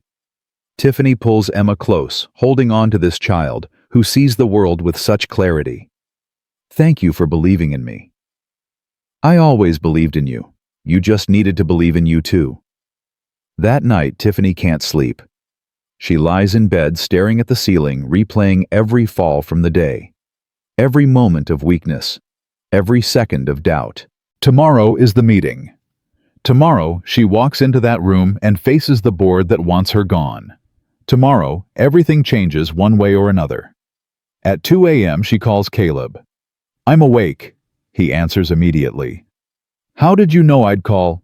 Because it's the night before the biggest day of your life. Sarah called me at 3 a.m. before Emma's first grade ceremony. She'd walked Emma to kindergarten graduation, but first grade felt different. Higher stakes, more eyes watching, more ways to fail. His voice is soft with memory. She told me she was thinking about not going, letting her parents take Emma instead. I asked her why. She said, because what if she fell in front of everyone? What if she embarrassed Emma? What if trying wasn't enough? What did you tell her? I told her that Emma would rather have a mother who tried and fell than a mother who gave up without trying. That showing up is the bravest thing we do. That love means being willing to fail in front of people. He pauses. She went to that ceremony. She walked Emma down the hall. She fell once getting out of her seat. Emma helped her up.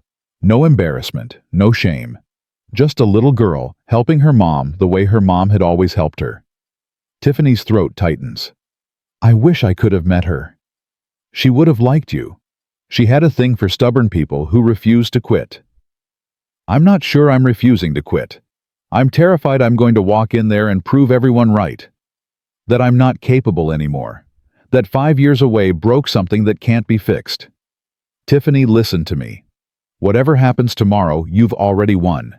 You went from moving your toes to walking 12 feet. You went from hiding in that penthouse to facing the world. You went from believing you were worthless to knowing you matter. That's victory. Everything else is just details. I don't want it to be details.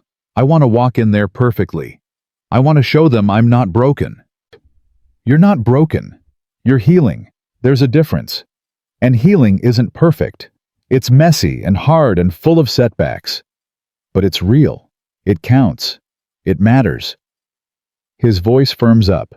Tomorrow you walk into that room. Maybe you fall. Maybe you don't. But either way, you show them that Tiffany Ward doesn't quit. That's all that matters. She wipes her eyes. Will you be there in the building? I'll be there. Vincent arranged for me to wait in the lobby. Emma too. She wants to see you before you go in. Thank you for everything. For not giving up on me when everyone else did. Thank you for giving me someone to believe in. Helping you has helped me remember why any of this matters. They talk for another 20 minutes about nothing important. Emma's school project. A book Patricia recommended. The weather. Small things that feel enormous in the middle of the night when fear has you by the throat. When Tiffany finally hangs up, she feels steadier, not confident, not fearless, but ready enough. She sleeps for 3 hours, dreams of falling and flying wakes at 6 a.m. to face the day that will change everything. The morning moves too fast. Shower. The suit Marcus brought. Hair and makeup done by a stylist who comes to the penthouse because leaving early might drain her energy. Vincent arrives at 1 p.m. The meeting is at 2 p.m. She has 1 hour to get downstairs, see Caleb and Emma, and walk into that conference room. In the elevator, her hands shake on the canes. Her legs feel weak, unreliable. Vincent stands beside her, silent and steady. What if I fall? She asks. Then I pick you up. What if I can't do this? You can. I've watched you work for months. You're the strongest person I know. He looks at her, his expression softer than usual. Ms. Ward, I've been your head of security for 8 years. I've seen you negotiate billion-dollar deals without blinking. I've seen you fire executives who thought they were untouchable. I've seen you build an empire from nothing. This meeting. This is just another Tuesday for you. Different obstacles. Same Tiffany Ward. The elevator doors open to the lobby. Caleb is waiting with Emma. The little girl runs over immediately, careful not to bump Tiffany or the canes. You look like a superhero, Emma says, eyes wide. I don't feel like a superhero. That's okay. Superheroes are always scared before the big fight. That's what makes them brave. She reaches into her backpack, pulls out the doll. Hope with the Band-Aid leg. I want you to take her, for good luck. Emma, I can't take your doll to a board meeting. Why not? She's small. Put her in your pocket. Then you'll remember that broken things heal, and that I believe in you. She carefully tucks the doll into Tiffany's jacket pocket. There. Now you have a friend with you. Tiffany looks at Caleb over Emma's head. He's watching her with an expression that makes her chest tight. Pride. Affection. Something deeper she's not ready to name. You've got this, he says simply. I'm terrified. Good. Use it. Let fear make you focused, not frozen. He steps closer, his voice dropping so only she can hear. Sarah told me once that the secret to courage is just showing up. Everything after that is just follow through. You're here. You showed up. Now follow through. Tiffany nods, not trusting her voice. She bends down carefully, balancing on the canes, and kisses Emma's forehead. Thank you for believing in me. I'll always believe in you. You're my friend. I'm honored. Vincent clears his throat. It's time, Ms. Ward. The elevator ride to the 47th floor lasts forever. Tiffany focuses on breathing, on feeling her feet, on the small weight of Hope, the doll in her pocket. When the doors open, Marcus is waiting. They're all here, he says. 15 board members. 3 are sympathetic. The rest want you gone. Jackson is leading the opposition. He's been pushing for your resignation for 2 years. Of course he has. He's wanted my job since I hired him. She grips the canes tighter. Is the room set up like we discussed? Exactly. Your chair at the head of the table, 12 feet from the door. Vincent will go in first, make sure everything is ready. Then you enter. Alone? Marcus looks uncertain. Are you sure Vincent could walk with you? I'm sure. I need to do this myself. Vincent enters the conference room. Through the open door, Tiffany hears the board members' voices. Surprise, curiosity, speculation. What's she doing here? Why did she call this meeting? Is she finally resigning? She's about to show them. Vincent emerges, nods once. Ready when you are. Tiffany positions herself at the door, canes firm against the floor, legs trembling, but holding. Beyond this threshold is everything. Her company, her reputation, her future. And 12 feet of open floor that might as well be 12 miles. She thinks about Sarah walking Emma to school despite the pain, about Patricia's husband determined to walk his daughter down the aisle, about Emma who believes broken things heal if you give them time and band-aids, about Caleb who refused to let her stay stuck when quitting would have been so much easier. She thinks about the woman she used to be, fearless, ruthless, unstoppable, and the woman she is now, scared, scarred, but still here, still fighting, still refusing to stay down. Open the door, she tells Marcus. He does. The conference room falls silent. 15 faces turn toward her, some shocked, some skeptical. Jackson, sitting in what should be her seat, looks almost amused, like he's watching a train wreck he's been waiting years to see. Tiffany meets his eyes, doesn't smile, doesn't speak, just takes the first step. Her left leg holds, then her right. The canes support her weight. She focuses on the chair at the head of the table, on putting one foot in front of the other, on not thinking about the eyes watching, the phone's probably recording, the judgment waiting to fall. 4 feet. Her right leg trembles. She compensates, shifts weight to the left, keeps moving. 7 feet. Someone whispers something. She ignores it. 9 feet. Her arms are shaking from gripping the canes. 11 feet. Her right leg buckles. She feels herself falling the floor, rising up, humiliation waiting. But muscle memory kicks in. Core strength from months of work. Balance from hundreds of practice runs. She catches herself on the canes, wobbles, steadies. Doesn't fall. 12 feet. She reaches the chair and lowers herself into it, carefully setting the canes aside. The entire room is silent, staring, processing what they just witnessed. Tiffany Ward, who hasn't walked in 5 years, just walked into her own board meeting.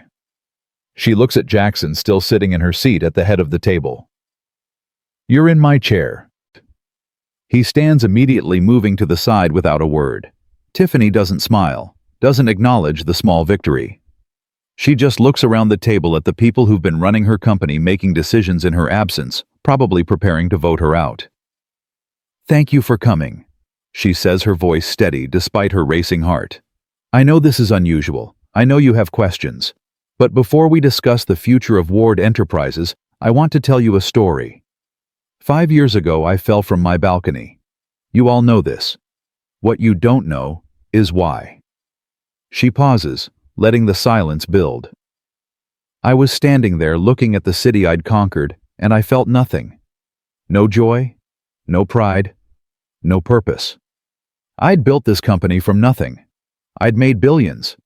I'd won every battle. And I was completely empty. So I jumped. Not to die exactly, but to feel something, anything. To matter to someone beyond quarterly profits and stock prices. The room is frozen.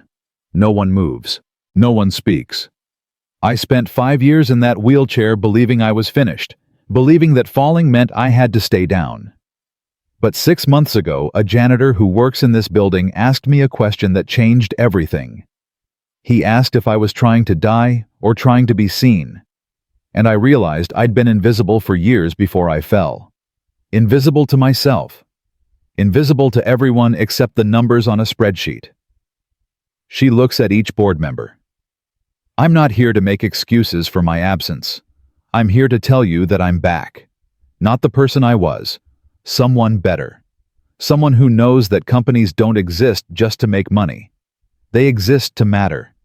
To create value. To make people's lives better. And I want Ward Enterprises to matter again. To stand for something beyond profit. To be a company that believes broken things can heal if you give them the right support. Jackson leans forward. With all due respect, Ms. Ward, that's a beautiful speech. But we need more than inspiration. We need leadership. Consistent present leadership. Can you provide that? Yes. Can you work a full day? Attend meetings. Travel if necessary. Not yet, but I will. I'm getting stronger every day. And until I can do everything myself, I'll delegate. I'll hire people I trust. I'll build a team that shares my vision. She meets his eyes. The question isn't whether I can do the job. The question is whether this board believes in second chances, whether you're willing to invest in someone who fell but refused to stay down. Because that's the culture I want to build here. A place where failure isn't the end, where trying matters more than perfection, where people support each other through hard times instead of cutting them loose the moment they become inconvenient. One of the older board members, Catherine, speaks up. You walked in here today. That took courage. It also took months of work. Can you tell us about that? I worked 5 days a week, 2 hours a day with someone who refused to give up on me even when I gave up on myself. I practiced until my body remembered what it used to know. I fell dozens of times. I cried. I quit and came back. I did the work because I decided I was worth the effort. She pauses. That's what I want for this company. I want us to decide we're worth the effort of being better, of mattering, of standing for something. Another board member, Thomas, clears his throat.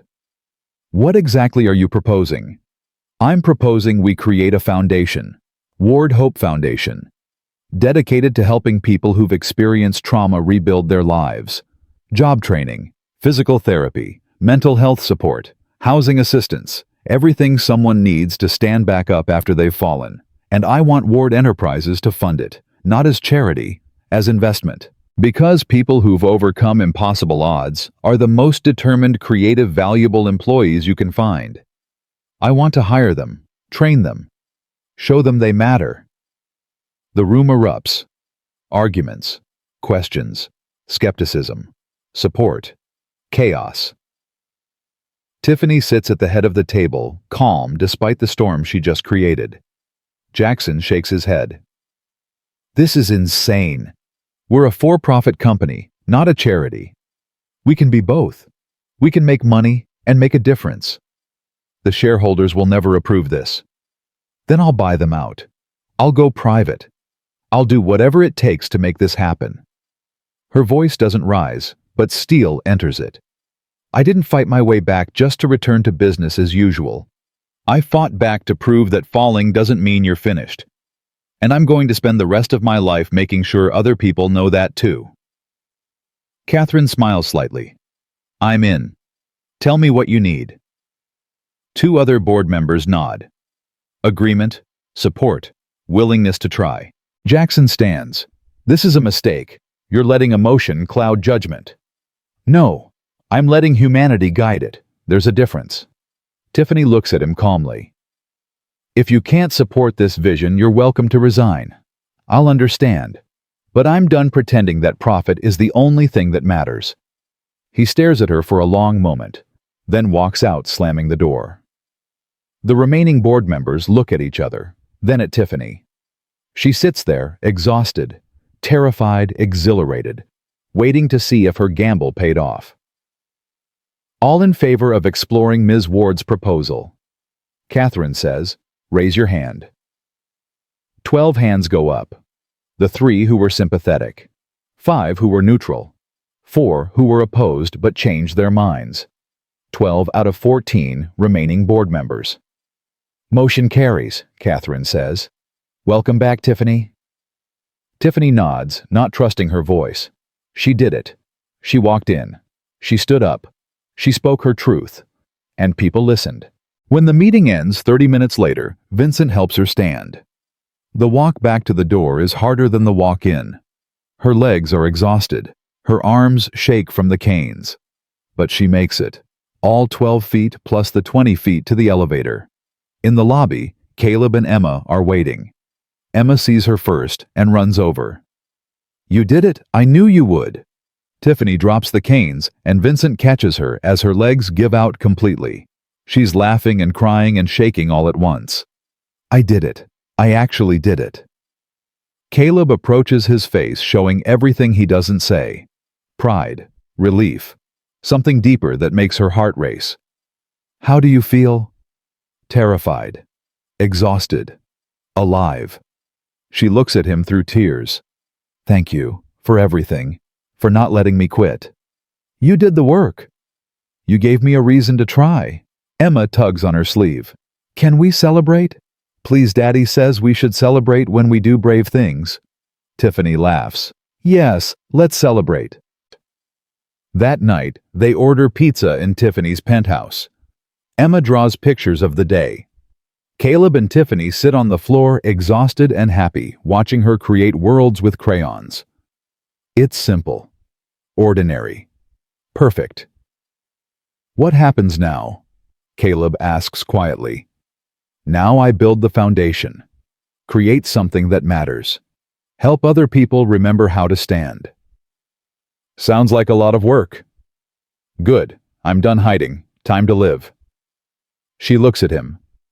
"Will you help me with the foundation? You understand what people need when they're trying to rebuild." "I'm a janitor, Tiffany. I don't know anything about running a foundation." "You know everything that matters.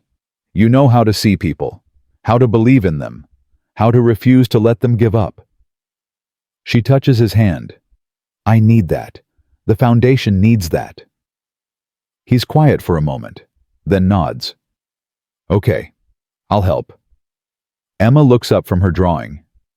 "Does this mean we get to see Ms. Tiffany all the time now?" "If she'll have us," Caleb says. Tiffany smiles, feeling lighter than she has in years. "I'll have you, both of you, for as long as you'll stay." "Forever then," Emma says matter-of-factly, returning to her drawing. "Because friends are forever, even when they're broken, especially when they're broken." Tiffany catches Caleb's eye. Something passes between them. Understanding. Connection. The beginning of something neither of them is ready to name, but both of them feel. "Forever sounds good," she says. And for the first time in 5 years, she means it. 3 weeks after the board meeting, Tiffany stands in an empty office building in Brooklyn, imagining what it could become. The space is raw industrial, full of potential.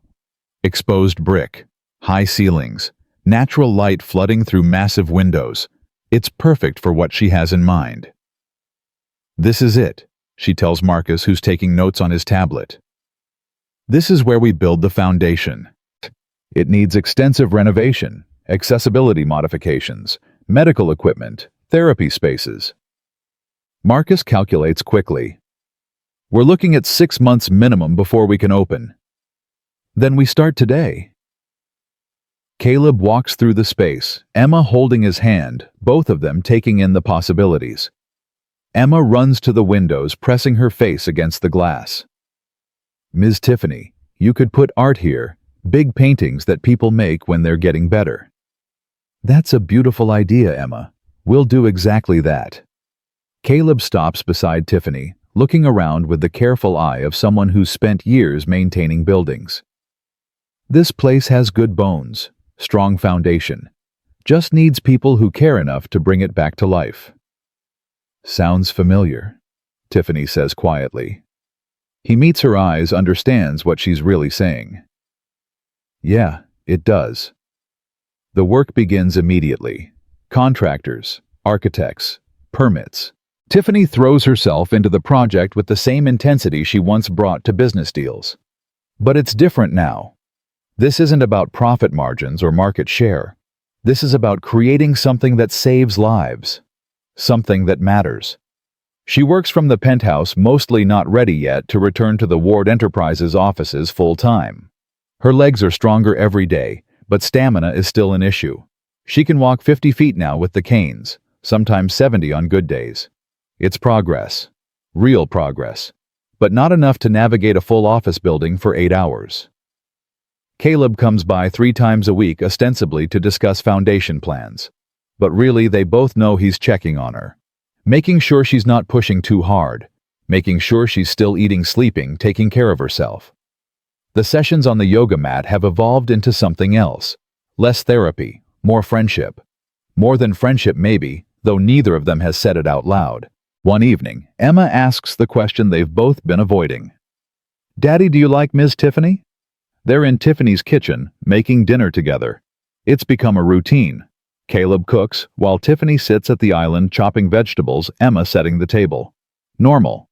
Domestic. Dangerous. Caleb freezes mid-stir. Of course I like her, Emma. She's our friend. No, I mean, do you like her? Like how Uncle James likes his girlfriend? Tiffany's knife slips, nearly catching her finger. She recovers quickly. Keeps chopping, pretends she's not holding her breath. Emma, that's not an appropriate question, Caleb says. Why not? You smile different when you talk about her, and you get all nervous before we come over.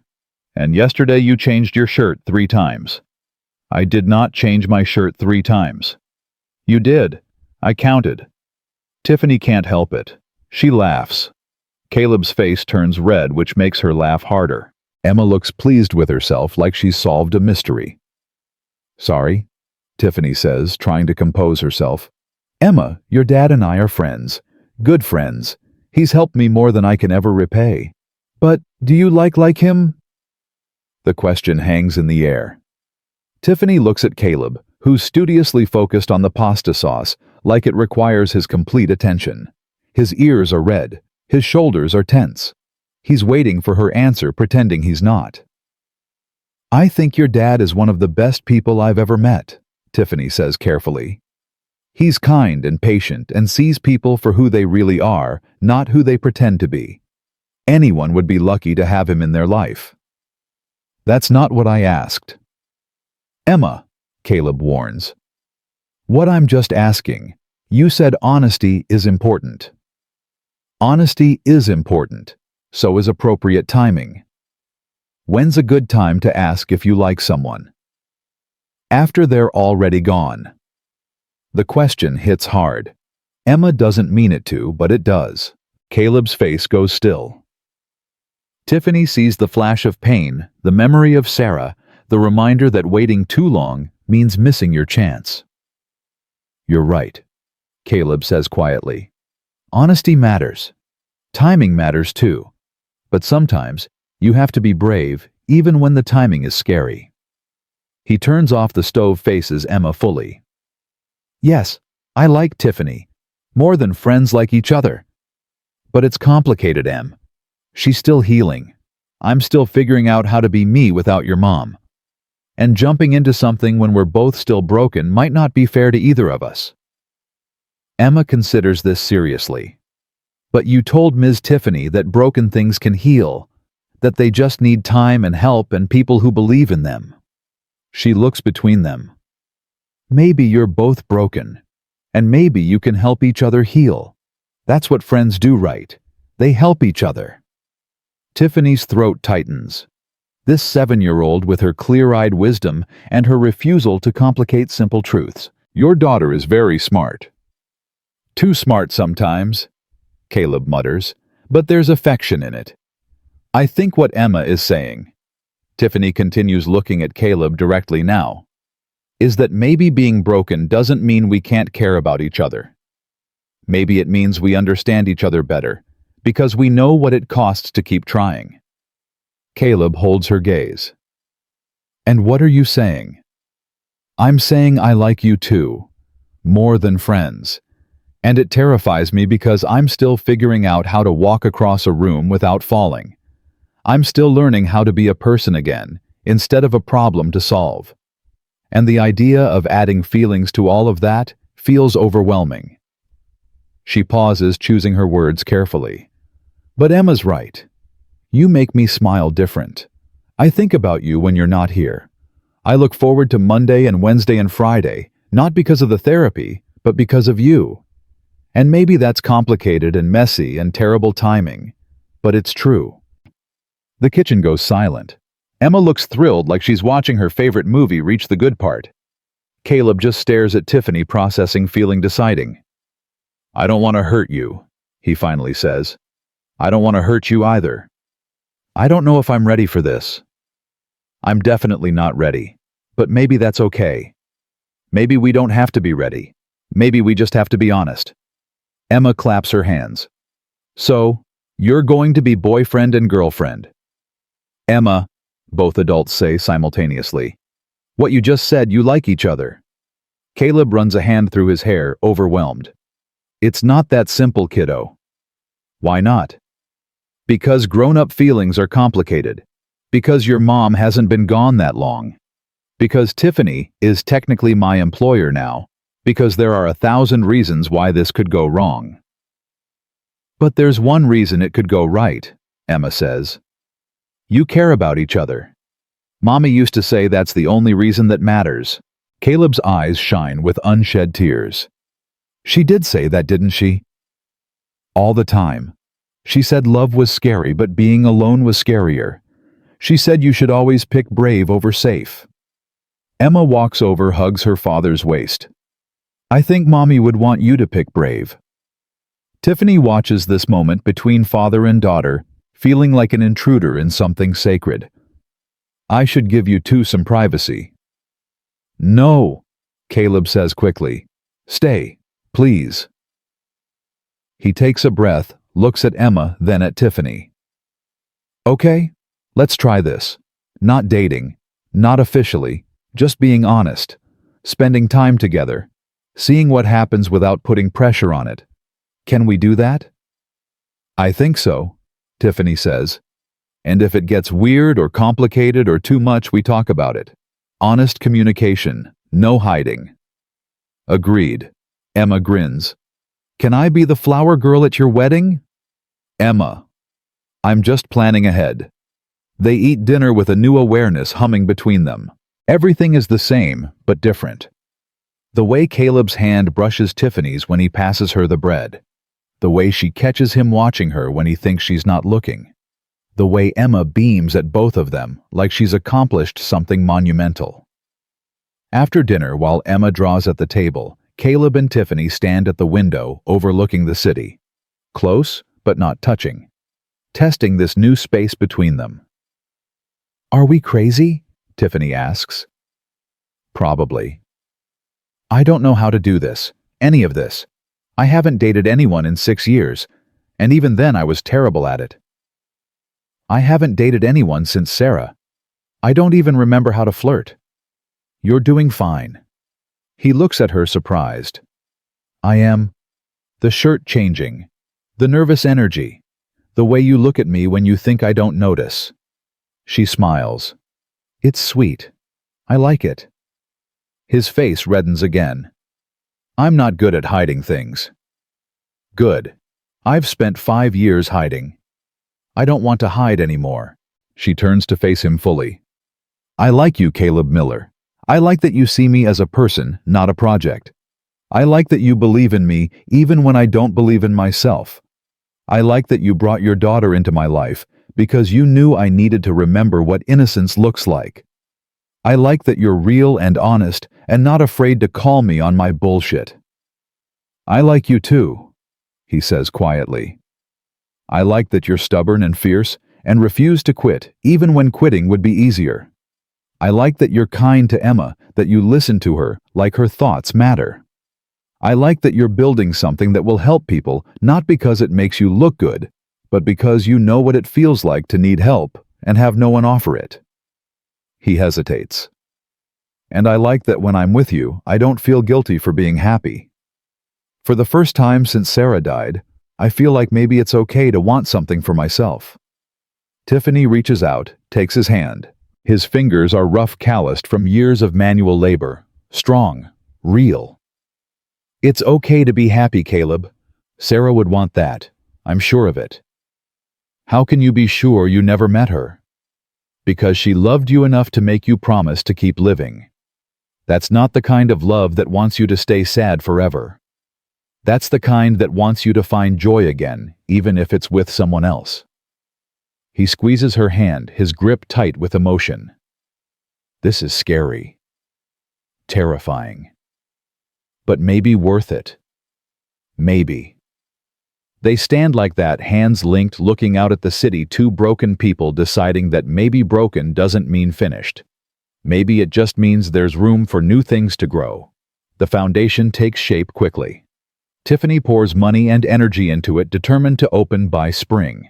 She hires Patricia as the director of physical therapy, brings in counselors who specialize in trauma, creates job training programs, partners with companies willing to hire people rebuilding their lives. Ward Hope Foundation becomes real brick by brick, program by program. Caleb officially resigns from his janitor position to work on the foundation full-time. Tiffany offers him a ridiculous salary. He tries to refuse. She insists. They compromise on something reasonable that makes him uncomfortable, but that she knows he needs to support Emma properly. You're not a janitor anymore, she tells him when he signs the employment contract. You're the director of community outreach. Your job is to find people who need help and bring them here. To believe in them the way you believed in me. I don't have any qualifications for this. You have the only qualification that matters. You know what it feels like to watch someone you love fight their way back from impossible. You know how to sit with someone in their darkest moment and not leave. You know how to see potential in people everyone else has written off. She hands him his copy of the contract. That's worth more than any degree. The first client arrives in February. Her name is Jordan, 23 veteran, both legs lost to an IED in Syria. She's angry, traumatized, convinced her life is over. Tiffany meets with her personally, shows her the parallel bars where she learned to walk again, tells her story without filters or false hope. I'm not going to tell you it gets easier, Tiffany says. It doesn't, but it gets different. The pain becomes something you can carry instead of something that crushes you. The fear becomes fuel instead of a prison. You learn to build a new life that doesn't look like your old one, but might be better because you fought for every inch of it. Jordan stares at her with hollow eyes. Why should I believe you? Because 6 months ago I couldn't walk across a room. Today I walked here from the parking lot. 70 feet with 2 canes and more stubbornness than sense. It's not perfect. It's not what I had before.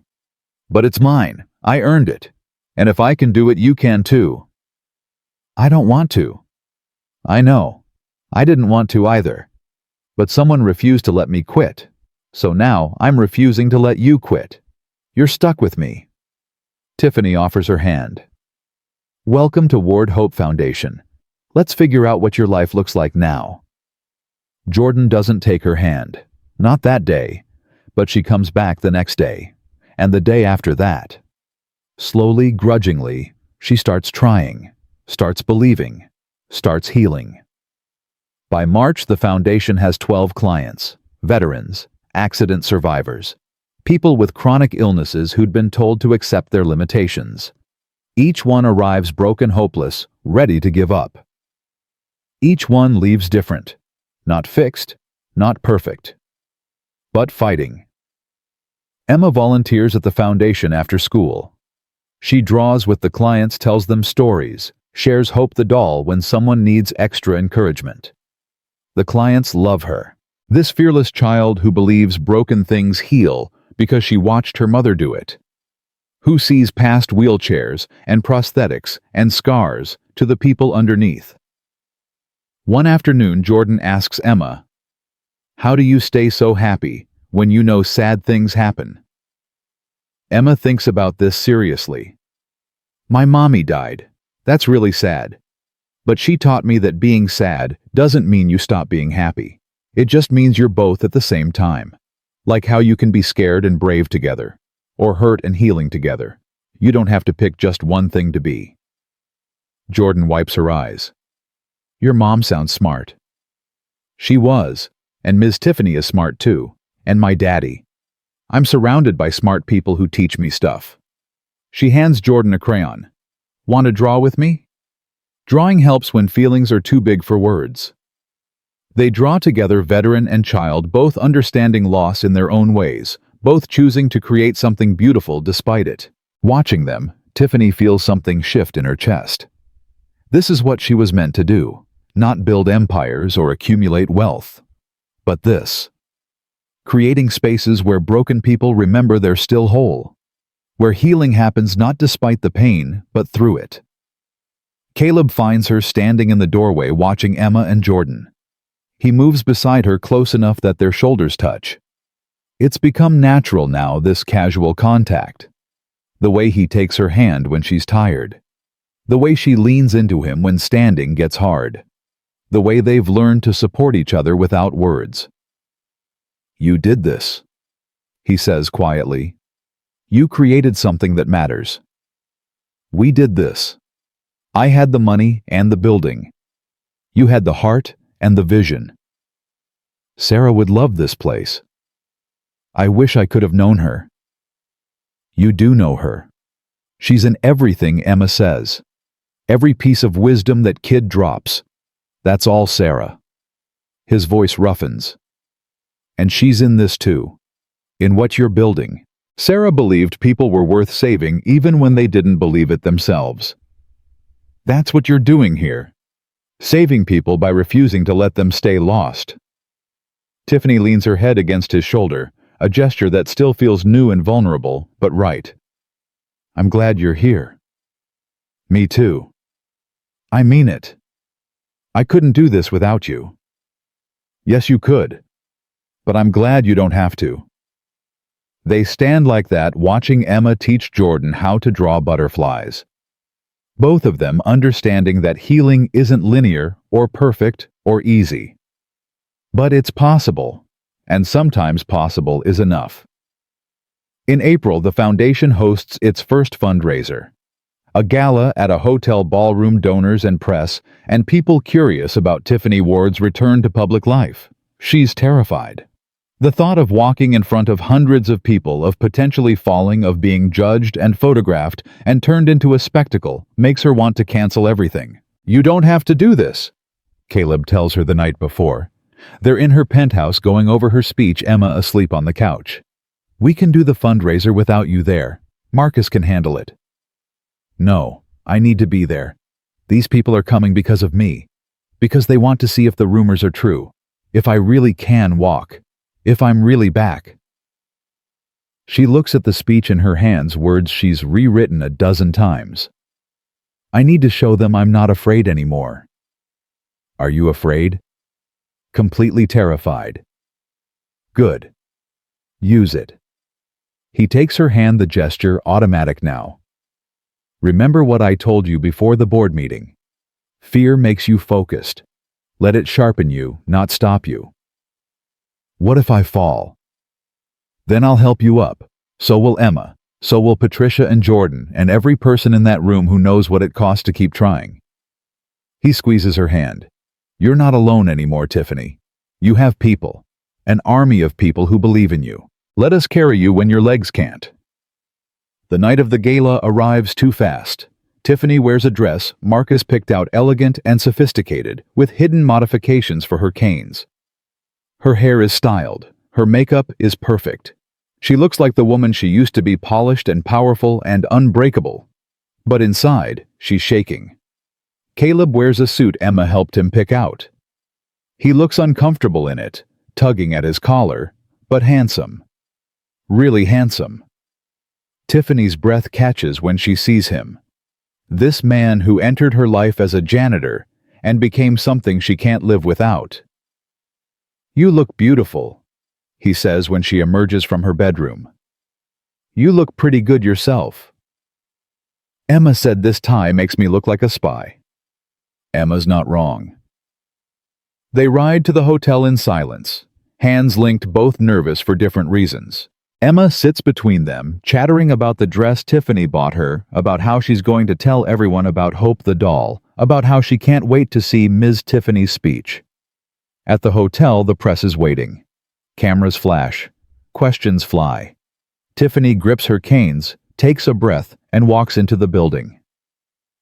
The lobby to the ballroom is maybe 40 feet. 40 feet of marble floor and watching eyes and judgment waiting to happen. She walks it. Slowly. Carefully. One foot in front of the other. Caleb stays beside her, but doesn't help. Lets her do this herself. By the time she reaches the ballroom entrance, she's shaking with effort, but standing. The room erupts in applause. Not polite donor applause. Real, genuine, moved applause from people who understand what they just witnessed. Catherine from the board approaches immediately. "Tiffany, that was extraordinary. That was 40 feet. I can do 70 on a good day. 6 months ago, you couldn't do 5. Don't diminish your progress."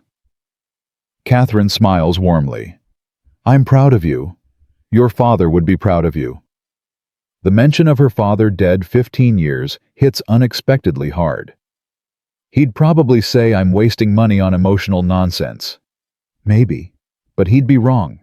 This is the best thing you've ever done. Catherine squeezes her arm gently. "Welcome back." The evening unfolds in speeches and testimonials. Patricia talks about the clients she's worked with. Jordan, who's learned to walk on prosthetics in just 2 months, shares her story with raw honesty that leaves half the room in tears. Marcus presents the foundation's goals and budget and projections. Then it's Tiffany's turn. She walks to the podium slowly, every eye in the room tracking her progress. Gets there without falling. Sets her canes aside carefully. Looks out at hundreds of faces, some familiar, most not all, waiting to hear what she has to say. "5 years ago I fell," she begins. "I spent those 5 years believing I was finished. That falling meant staying down. That losing the use of my legs meant losing everything that made me who I was." She pauses, finding Caleb and Emma in the crowd. Emma gives her a thumbs up. "I was wrong. I wasn't finished. I was just scared. Scared of trying and failing. Scared of hoping and being disappointed. Scared of letting people see me as anything other than strong and perfect and untouchable." The room is silent, hanging on every word. 6 months ago, a janitor asked me if I wanted help learning to walk again. I laughed in his face. Literally. I told him he was nobody, that he had nothing to offer me. I was cruel and dismissive and so convinced of my own helplessness that I couldn't see the help standing right in front of me. Her voice strengthens. But he didn't leave. He came back.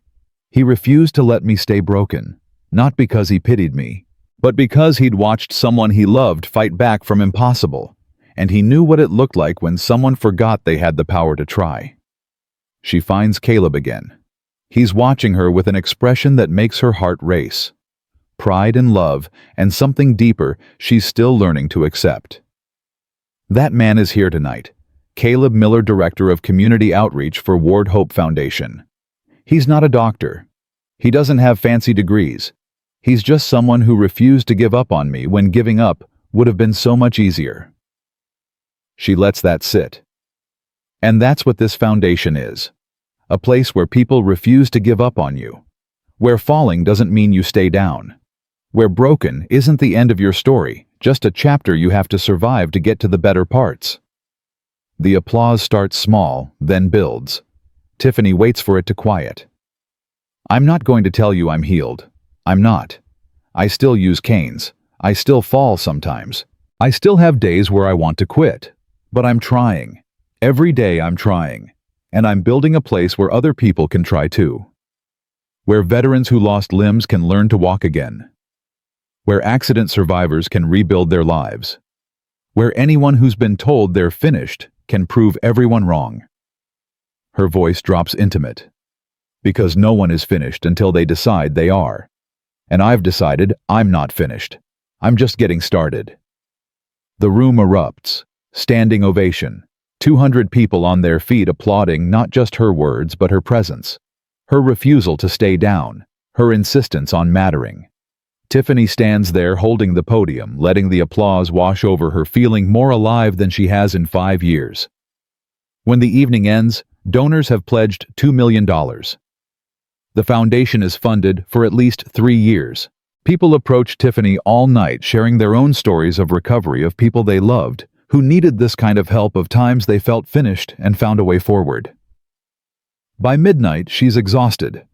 Her legs are screaming, her arms ache from the canes, but she's happy, genuinely, deeply happy. In the car ride home, Emma falls asleep against her shoulder. Caleb drives, glancing at them in the rearview mirror. You did good tonight, he says quietly. We did good. All of us. You know what Sarah used to say? He doesn't wait for an answer. She said the best revenge against despair is building something beautiful. You've done that. You've built something beautiful. Tiffany looks at Emma, at Caleb, at the life she's somehow stumbled into despite everything. I haven't built it alone. No, but you started it. That's the hard part. The rest is just following through. At her penthouse, Caleb carries Emma inside, tucks her onto the guest bed Tiffany had set up weeks ago, because it's easier than driving home late. When he returns to the living room, Tiffany is standing at the window, looking out at the city, still wearing her gala dress. Thank you, she says without turning around. For what? For believing in me when I didn't believe in myself. For refusing to let me quit. For bringing Emma into my life. For helping me remember that broken doesn't mean worthless. He moves beside her close enough to feel her warmth. You would have figured it out eventually. Maybe. But it would have taken a lot longer. And it wouldn't have felt like this. Like what? She turns to face him, this man who's become essential. Like I'm not alone anymore. Like I matter to someone beyond what I can do for them. Like maybe possibly I deserve to be happy. Caleb reaches up, touches her face gently. You deserve everything good, Tiffany Ward. So do you. Then maybe we can figure out this thing together. You and me and Emma, building something beautiful out of all our broken pieces. I'd like that. Yeah. He leans in slowly, giving her time to pull away. She doesn't. Their lips meet softly, tentatively, two people who've forgotten how to do this, but are willing to remember together. It's gentle and scared and perfect. When they pull apart, Tiffany is crying. Happy tears this time. Healing tears. Is this real? As real as you want it to be. I want it to be very real. Then it is. They stand there, foreheads touching, breathing the same air, two broken people who found each other in the dark and decided to walk toward the light together. It's not perfect. Nothing about this is perfect. But it's theirs. Earned through pain and effort, and refusing to quit when quitting would have been easier. Later, after Caleb leaves and Emma sleeps, and the city quiets around her, Tiffany writes in her journal, What did you try? Everything. What did you feel alive? What do you want this? All of this. Forever. She places Hope the doll on her nightstand. The Band-Aid finally fallen off completely. The pipe cleaner legs straight and strong. Broken things do heal. They just need time, and Band-Aids, and people who refuse to let them stay broken. Tiffany Ward fell from a balcony 5 years ago, lost her legs, lost herself, lost everything that mattered. But she didn't stay lost. She found a janitor who believed in impossible things, found a little girl who understood that broken doesn't mean finished, found a foundation built on the simple truth that everyone deserves a second chance at standing up. And she found herself, not the person she was before, someone better, someone who knows what it costs to keep trying, someone who's willing to pay that cost because being alive means choosing courage over comfort, hope over resignation, love over fear. She's not finished. She's just beginning. And that makes all the difference.